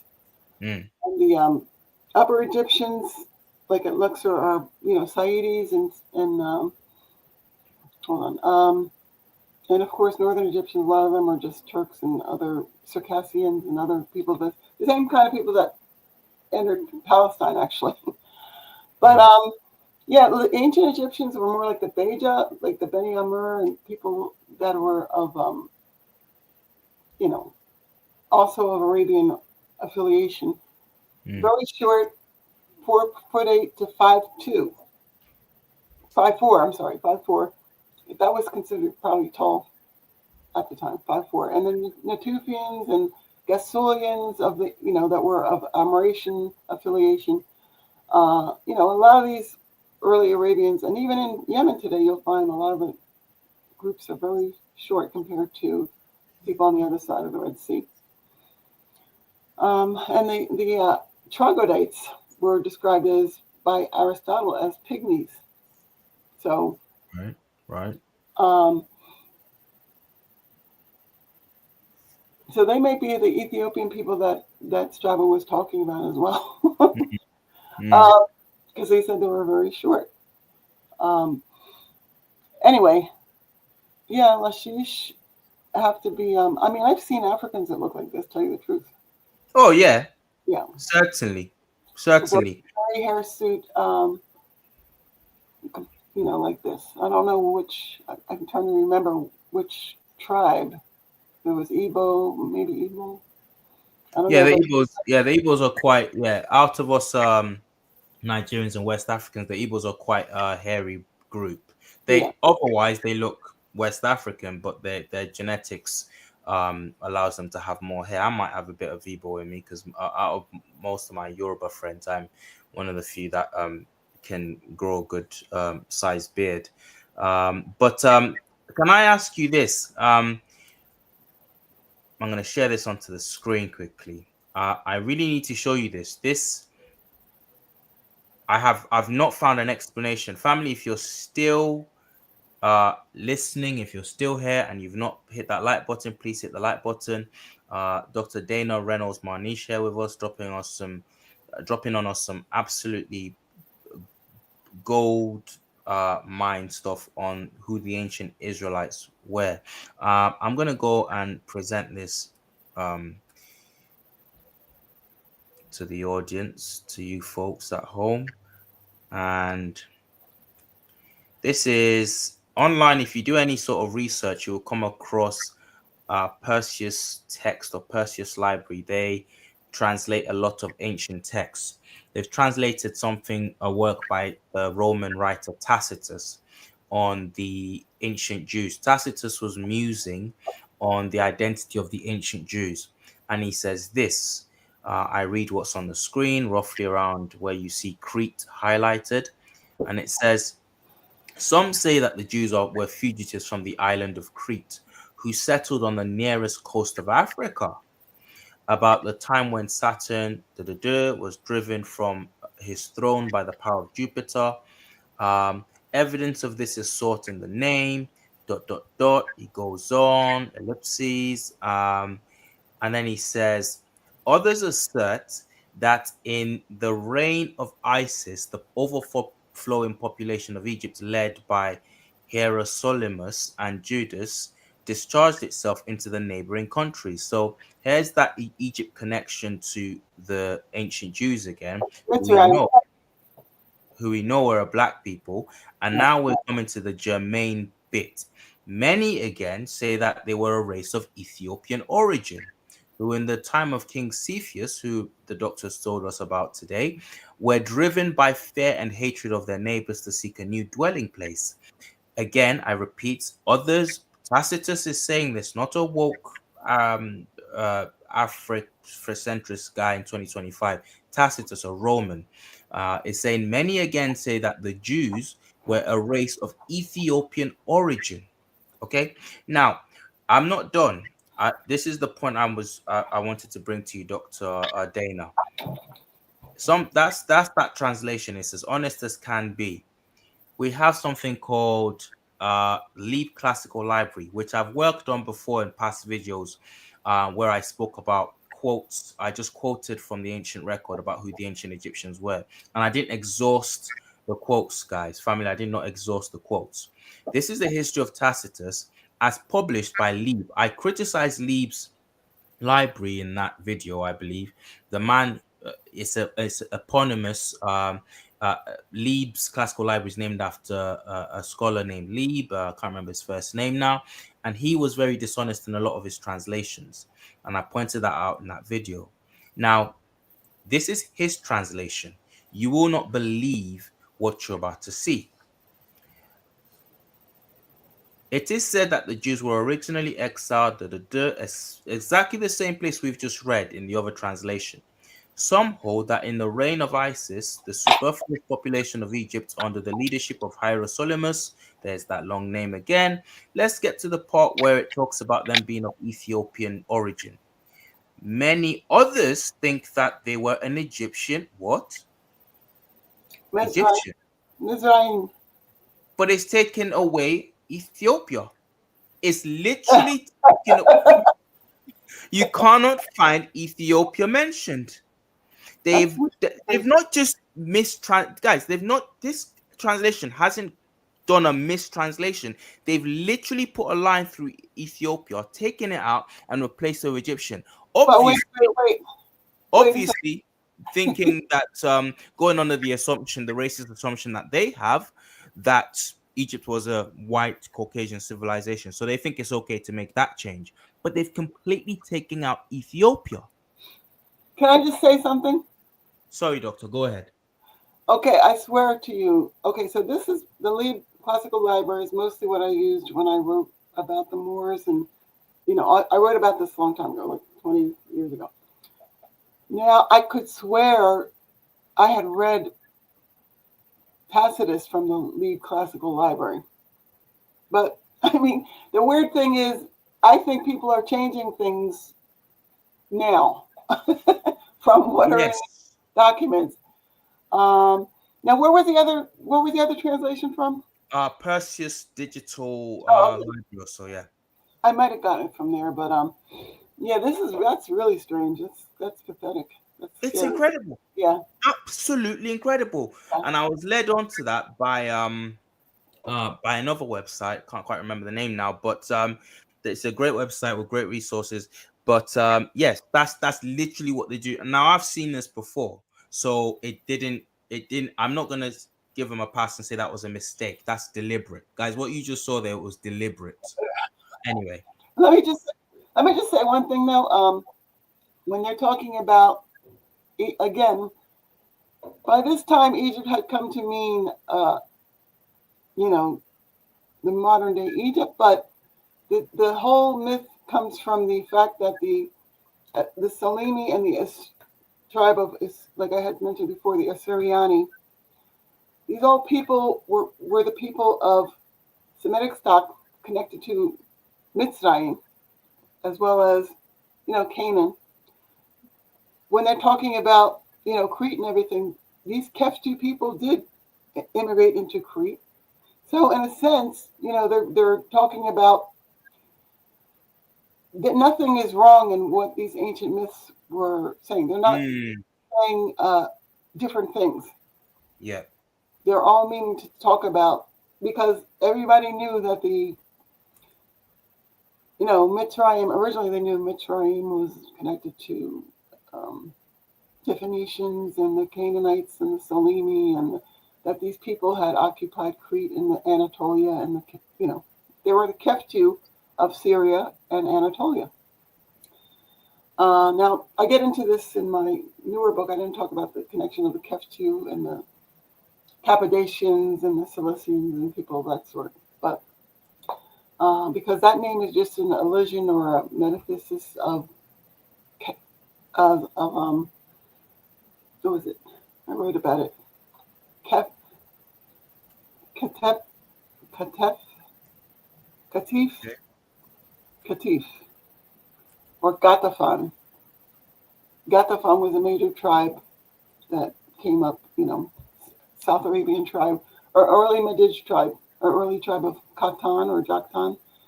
So that's why I wrote originally, or posted something about the ancient Semitic landscape, global landscape, talking about how Afro-Asiatics actually occupied way up into Katal Hoyuk. Let me see if I can find that one.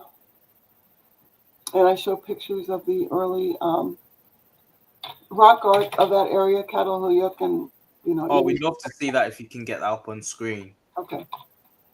Global Semitic. And when I did this post, it was interesting. I kept getting all these chills around my back.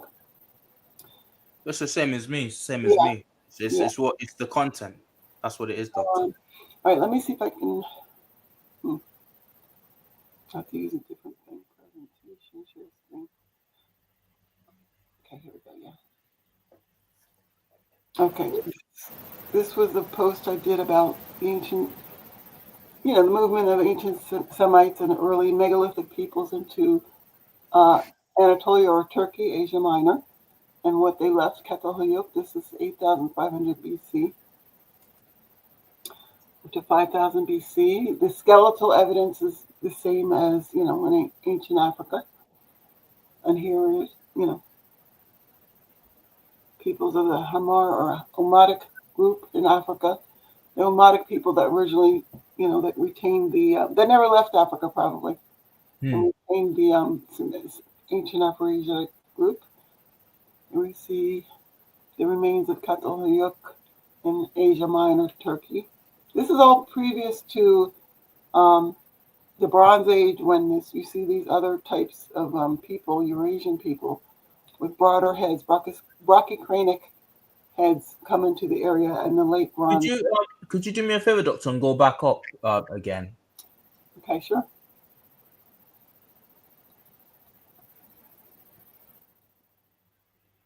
Okay, so wow, that's a Catalhoyuk Anatolia, Yeah.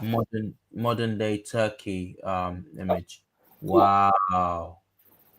Hold on. Okay. Yep. Yeah. And of course, like I said, the skeletons there, they were the same as found in Africa, but they had different names, like Grassa Mediterranean type, primitive white type, Eurafrican type. The same names they use for things like, for civilizations like the Garamantians. She got a goatee. Ugandese. She got? Yeah. She got a goatee. Yeah. And as My you word. notice, her features are similar to Somalians. Those kind of so-called Yeah. the refined so-called features that they try to make into Caucasoid. So anyway, look, here we go. The main relationship between the pre-pottery Neolithic sites, such as Göbekli Tepe, is that and Navali Kori is that fact that their layout design and art are the same. They were constructed by the same unique race of people. They connect with Catalhoyuk because this was a latter development of the same high culture. In other words, this was a later development of earlier sites like at Gobekli Tepe.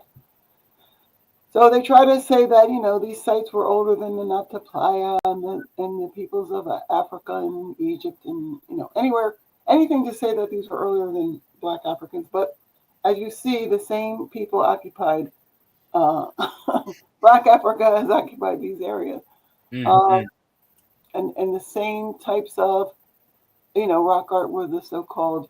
This is called I forget what we call this, but you see this in Arabia, you see it in Africa. The same kind of rock art with a woman's spread leg.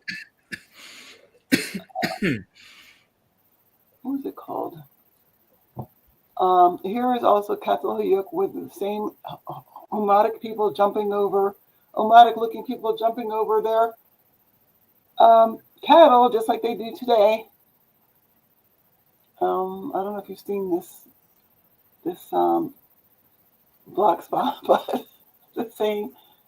He is literally looks like somebody drew a picture of him, right? That's in Anatolia, not in Africa. And these are so-called Hamitic peoples that they wanted to say were half Caucasian. Um, and some of the early, especially the Russian and East European, and often Jewish people, scholars did recognize that the early Proto-Semitic dialects came out of Africa. Wow. So Edward Lipinski, for example, a specialist on the Semitic dialects and culture. And if you read this, it talks about how they came out in the Neolithic period. Um, he might not have been aware of the earlier Catalhoyuk and all those places, but he talks about the Gasulian culture um, being the same group of people. The Nabta Playa, you find those archaeological sites similar to those in the Tahama.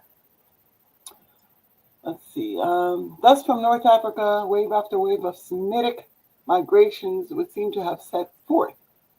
The earliest of these migrants and those who went forth to the east were the Akkadians, who journeyed along the Fertile Crescent through Palestine and Syria and across into Mesopotamia, reached northern Babylonia, 3000 BC, and founded the Semitic Empire of Kish at Kish. The Amorites and their congeners would appear to have followed as far as Syria before 2500 BC. Okay, so all that, the Libyco Berbers continued instead to occupy the original language of the original language area of the speakers of Africa.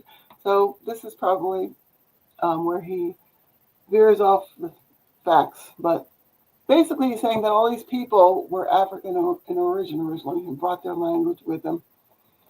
The African origins may even be confirmed by a possible relationship of Afro-Asiatic with Bantu languages, which from the central group of the which form the central group of the large Niger-Congo family. This is by Semitic Languages by Edward Lipinski. Doctor, when I was preparing for this live today, you can't really talk about the ancient Jews without talking about the elephant in the room, and that would be the biggest Jew in all of history. That is the Lord Jesus Christ. Now, he is someone that whenever you show him, well, when I saw him depicted as a black man, I remember thinking, well, that's odd. And I don't know what point you're trying to make, but he didn't look like that. He looked like the blonde, blue-eyed guy I've been told that he was. Now, I was doing some prep for this live, and I was doing some prep for the live with Yah is Very Real, and I mean, I was kind of in the middle. I was on the fence about it for a long time, but some of what I've seen um, has completely thrown me in the camp of the fact that um, very likely he would have been a black individual. Now, I'm going to put on the screen something I've made this point already in the Yah is Very Real live, but since having that live with Yah is Very Real, I've seen some even more galling imagery that proves the earliest depictions of Jesus Christ uh, was a black African, not even ambiguous, like really dark skinned African. And there's Well, just no getting Arabian. around it. And I've also come across descriptions of him as far as history and piecing together history is concerned. This is pretty early as 200 years after his death and resurrection, Anno Domini. Um, I found textual descriptions of him as black skinned and kinky, woolly haired. Now, Yah is very real. Shout out to him again. I'm calling him out again. He really, I think he depressed me for about a week. He said this image that I'm about to present. This is a Russian uh, image uh, uh, of Jesus Christ, and let me just stop talking and just focus on presenting that on stage, and I'll tell you where I'm going with this. Now, when he said this, I wished he said this image, looked like me, and when he said this, I kind of was I wish he was near me so I could give him a slap, but I I, I will just I'll take the compliment side of it, being that this is supposedly depicting Jesus. But yeah, this is the Russians depicting Jesus. Now, from the descriptions I've actually read, they're not far off. Aquiline nose was in there in the descriptions I've read, 200 years after the Lord Jesus Christ's death and resurrection. And now, the further I found that the further I go back, that it gets blacker, it gets more decidedly like, Africoid. This was one that was 300, maybe 400 years after an AD. This is one that was very, very early. This is about 200 and plus years AD. And the man in the middle, this is the Last Supper. And as you can see, the man in the middle is just a world away from our typical image of Christ today. Um, I Does don't know that? what I don't know what you make of all of this. For me, it's mind blowing. Well, I mean, if you look at the Coptic early depictions of Jesus and his disciples, they're even darker. Coptic meaning, the people of Egypt at that time, because actually the people that were, like I say, the Sulaim and a lot of the Jewish people, Israelite people up until the Roman era, which when they started proselytizing to those people, were in Egypt. They were mainly, black people. So, and also we have to remember that, well, Kamal Salibi had pointed out that the name Beit Lahem actually could not have been, in other words, Jesus could not have been born in Beit Lahem because it was founded um, a few centuries after Jesus was born. That's not just Kamal Salibi, but that's Moshe Gil, the writer of, a lot of important texts on the Middle East, or early Middle East, Israeli scholar. Um, and also, so he belonged to the Banu Nizar, which was, or excuse me, the Nasir, the that was a tribe of people, the Nazarites. Oh, this is what we would know as Yeah, um yeah, Nazareth. yeah. Yeah, The Nazarites were a tribe of people. It wasn't just a place.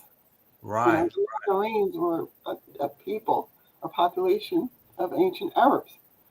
They were, located between, just like today, between the Hijaz and um, the Gower, but had originally come up from the Yemen.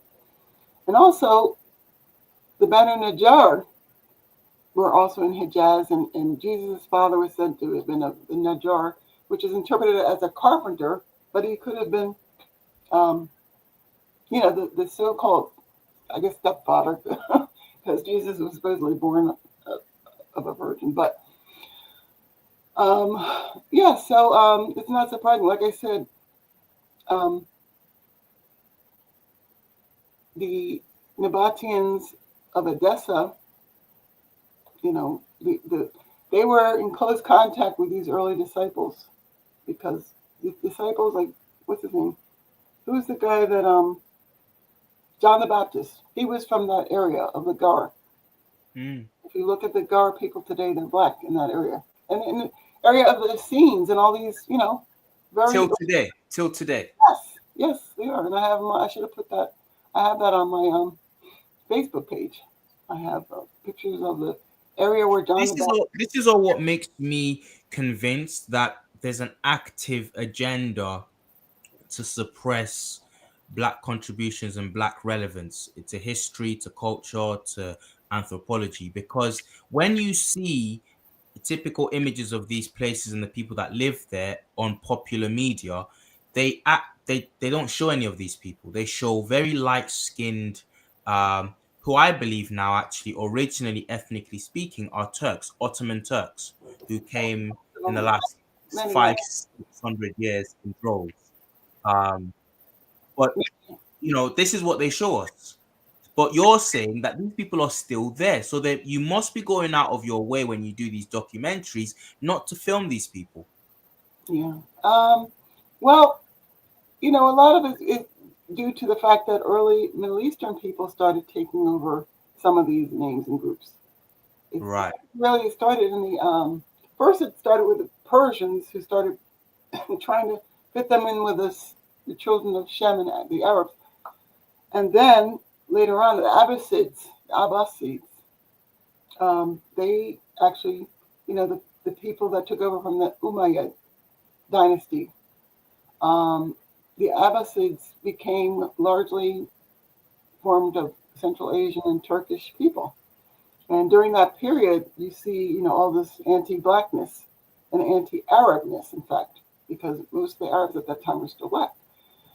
And so that's why everybody should get the book, uh, The Unknown Arabs by Tariq Barry, which shows that, when these non-Arabs, Ajam people they were called, or actually they were called the slaves in Iberia and places, and in Arabia, um, these people started taking over the heritage of the Arabs and of Semites, you know, and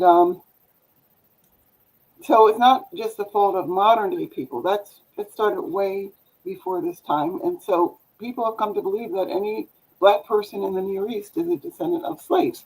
Of course. Yeah, and even Canaan was not black anymore. Even Canaan is not black, you know. Canaan, who in the Bible typically is the son of Cush. Yeah. That's a double dealing they do. So whenever there's negativity in the scripture and the person is undeniably Cushite or has an affiliation with that appellation, they will show them as black. But whenever it's to do with upscaling and the character is someone, say, like Nimrod, who we know was a Cushite and was the son of the patriarch Cush, or the Canaanites, again, the region we're talking about, who were sons of Cush, you can argue all day about how Shem and Japheth looked, but we're talking about Cush now and Ham, which is typically known to be the father of the black people groups. But what they do when they come there, when they're upscaling, is all of a sudden you'll see Nimrod depicted as a white person, or the Canaanites, the sons of Cush, as white Middle Easterners. It's the something again. It's part of the whole body of evidence that points to a deliberate deliberate suppression, at least cognitive dissonance. Yes. I mean, exactly. You can't understate what they've been doing. Not, like I said, sometimes deliberately, but other times it's just they literally believe that they had something to do with the people of Genesis, which no, they're not even mentioned in Genesis. I mean, by the Old Testament, excuse me, by the New Testament time, yes, You find people that were Greek and all that stuff, but even most of the apostles were black, if not all of them, and um, not all of them. I guess I think there was a couple Greek or Byzantine ones. Um, but yeah, it can't be understated. That's why after a while, I just automatically assume that anytime they talk about talked about a Semite in the Bible or in the ancient Near East, they were talking about a black person. You know, after a Mm, while, I started to research anything related to Semitic uh, language and civilization. And it turned out, well, Nabateans were considered Canaanites, just as they were considered Cushites, or Nimrod was considered a Canaanite, the ruler of the Nabateans. The rulers of the Nabateans were called Nimrod. That is what the Arab sources say. Because Canaan and Cush were basically one people. Cush came out of Canaan, Canaan came out of Cush. Um, so Nimrat Ibn Kassit is the name of a tribe. It's not just, you know, it's not just a legendary ruler. It's the name of a tribe, and that's why in the Bible it's mentioned. Um, I was going to put up a picture of the tribe of Numer. If I can find it quickly, but yeah, if you got that, we'll put it up as a sort of roundup piece because we're coming to the end of the live now. okay, But yeah, I've got it. Here we go. okay. So these are Bedouin children just south of the Dead Sea in the Wadi Numer, which is in the Gara region I was talking to you about, where you see a lot of these black original peoples, Nabatean, see these face of the Phoenicians. Um, anyway, the tribe of Numer, which means leopard or panther, occupied the area of northern Arabia with the Rabia Amorites, so-called Amorites, Arabian Amorites, and other Nabatean-connected people. Um, so these people are actually from the Hawazin tribe of Central Arabia and of Najd, related to Banu Bakr, and that's why you'll find that a whole area of this nearby is named Diyar Bakr or Deir Bakr. There's Deir. Anyway, I can't think right now, but One thing I'm realizing is that now that when there's a group called the Black Hebrew Israelites. that's amazing. um yeah, right. One thing I'm realizing is that the more and more I'm doing this is that I might have to eat a bit of crow when it comes to their movement because I initially poo-pooed them completely. Now it's seeming like as you're speaking, I'm remembering the Negro law of South Carolina that talks about the slaves in defining Negro slaves. It lists Berbers taken from North Africa. Now, as you've mentioned tonight, a lot of the Jews, the No, ancient Jews, were also part of that milieu of Berbers and Moors in North Africa. So no. okay, sorry. So what's going on? You keep talking about North Africa. These were not. These were not North Africans. These were peoples of the Niger. Niger. These were Who are these? Berbers. The These were Berry the Berries, yes. When they're talking and about the people Berbers, of they're talking about the Sonink, the Malink peoples right. that were the original Berry So Berry. the Those are, Berry Berry, they're not. You're not talking about the Berbers of East Africa. well, they originally came from East Africa. Right, that's what I mean. Right, that's what I'm talking about. So they originally came from East Africa and they You moved, they kept spread saying out. you kept saying North Africa, and we have to distinguish between North Africa, even though the Berry do occupy also like the Saharan area, like they're called Kanuri and Zagai. Right, Yeah, they occupy the whole area between Sudan, Sahel, and the Sahara. But they did originally come from North Africa. But what the Americans are talking about, or U.S. people are talking about, is the peoples of the Niger or the Negroes. That's Right, what it means. right. And Not so the people space of that they occupied was actually quite vast and quite different to what we've been told. So these people are coming. Of course, that makes perfect sense. So if there are Jews, if there's a strong contingency of Jewish ancient actual original Jews in this body of people that have been taken over as slaves, um, then it stands to reason the Black Hebrew Israelites have always been onto something. They've actually done the hard work and traced their lineage. well, some of them, yeah, probably have traced their lineage. Now, the only thing that they get wrong is that, what they say, the original Israel and Canaan and everything were much further south. That's where the Moors got it right, because the Moors were originally influenced by an Afghanistani who, the original people knew that the Arabs and the Canaanites and were black, and that they moved into Africa. Okay, Right. but yeah, Niger, the peoples that were called Negro, which means peoples of the Niger or Niger, were the same people as the Berbers. Okay, the Wow. Berry or Ban, like I said, Bars, Banbara, um, Bambara comes from that same group of people. The Sonink, Songhai people. These were the richest people in the world. They founded Gao. That's one of the last things I'll show you. Gao, which is called the richest town in the world, and the people were scholars and world navigators. They were Jewish scholars. They were Jewish. They were Jews. They were scholars. Which is the weird thing. And they were in charge of the mines and gold and silver in the Mm, Sahel and Sudan. They were the gold traders and miners of the Sahel, called Wangara, okay, mm, called Berry. Okay, so the whole of West Africa was controlled by these people, otherwise called Genewa or Guineans. mm. The Guinea coast really literally means the coast of the Genewa or Jaina peoples. Jaina was ancestor of the Berry or Berbers. Um, yeah, I don't agree with their yelling and cussing at folk either.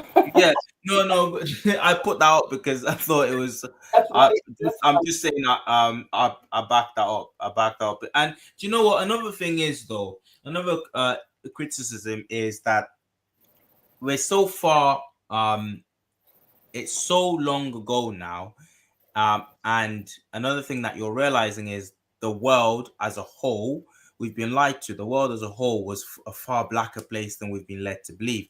And if this was the case, there are lots of groups of people that are black that are moving across the world in a very long time ago. So we can't, I don't know that they can, every single person in that movement, I don't know how they can say for sure they know that their lineage goes back to the Jews, or it all that's for me, that's sauce. You can't you can't now start going around as a group that was ubiquitous, it seems, and saying that, oh yeah, we are the original Jews. Well, which how do you know exactly that you're the blacks that hailed Yeah, from that part of the world? yeah. It That's just one. that's a bit of nonsense to me. Yeah. That's the one thing also that people have to realize that we came from different parts of Africa. Some of us came mainly from the Sudan, and some of us came from the peoples further south in South Africa. Even though there are also, of course, Jews in South Africa, Lemba Jews, and interestingly, the Lam Jews were that was the name of the Jews in Mali that stayed Jews and read the Torah. So it's very interesting, and as you can see, a lot of these Nabatean related people remained, looking kind of African, and of course they're mixed. They're mixed with other people, and the Syrian white. There's always been since Neolithic times. There's also been a group of peoples in the Levant that were not Afro-Asiatic. They were Eurasian or Eurasiatic, and I'm surprised. It's just surprising that a lot of these people did not get absorbed by those other people that have been moving in from the north into Mm, Mesopotamia and Syria and Jordan, places like that. But yeah, but up until the 15th century, most of Arabia, especially the gold mining and trading, was under the control of the Sulaim and their vassal tribes called Kanu, Kana, Kanuka, who were Jews. The Zagawa, the Bali Zagawa or the Bela tribes in Jordan, otherwise called Blemis in Nubia. Um, a lot of the mining peoples in Arabia were from the same people. Okay? Judeans as opposed to Jewish Judeans, as well as yeah, and Canaanites. Absolutely incredible. Guys, I'm sharing with you, hope you can see it, afroasiatics.blogspot.com. That's Dr. Dana's website. You can get a host of information and just proper detail on there, academic stuff.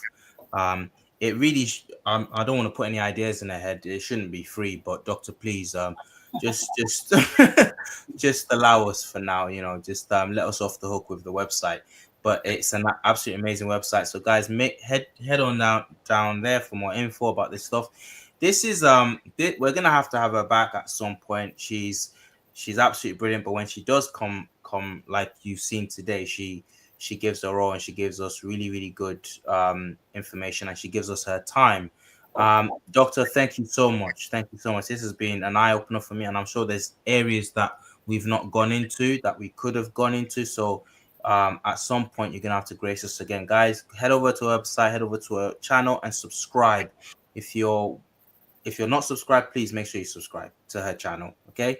And that goes for guys watching this back too. Dr. Dana, if you want to say anything just to close us out, that would be, I don't have any problem with that. But if not, we're just gonna wrap up.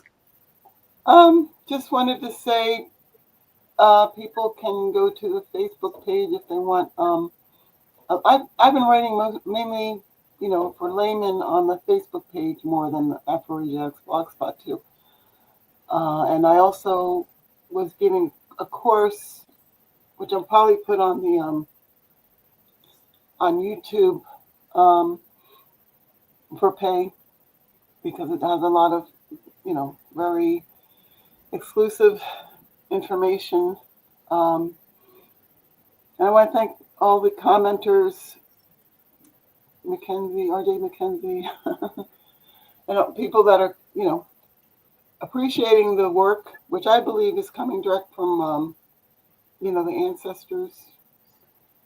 I've had dreams many, as a youngster, about people now studying. And, the weird thing is, it's not even just the Black ancestors, it's other, other ancestors that have been teaching me about this subject matter. But if you do go to the Facebook page or go to the Afroasiatics blogspot, probably everything that you've ever wondered about Genesis and the connection of Black people to Genesis. Genesis was a Black book, literally. You will find on these, on the posts there. Her YouTube channel, Tim, her YouTube channel is Mount Meru Arts.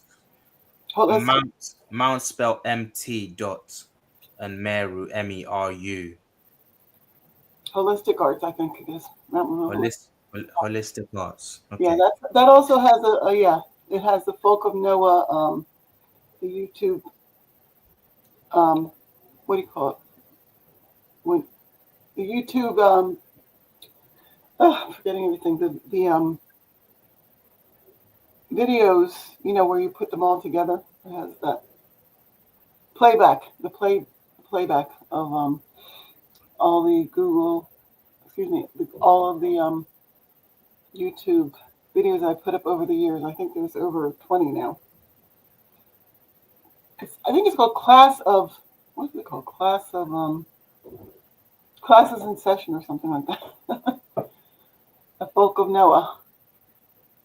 But yeah, I mean, It's information that takes a while to absorb. I mean, I've been putting things on the web for over probably 30 years now. I think it's been like 30 years. Definitely, you are the go-to. It shows in the SEO. You're the go-to on this stuff. When real research, when I'm doing real research on the Moors, so you're like that kid in the classroom that's always putting a hand up to answer questions. You constantly pop up, and sometimes I'm like, all right, put your hand down, Dana. Let me get some, let me get someone else's opinion for once. You Yeah, always come up. You always come up. Thank you so much, Doctor. You've been absolutely brilliant. thank you so much for having me and your ancestors and my ancestors on. Thank you, Doctor. Just hang on, and I'll talk to you as just as I close out the stream publicly. Thank you guys for everybody. Thank you, Nate Snan. She says just subscribed. Thank you for engaging with us in the comment section. Everyone who kind of chopped it up there in the comments, and just yeah, thank you so much for the super chats as well, folks. That really helps out as well. All right, guys. Peace. Kush the Compton. That's what we're all about. We're taking back everything. Black gone global. All right. Peace, guys. Bye.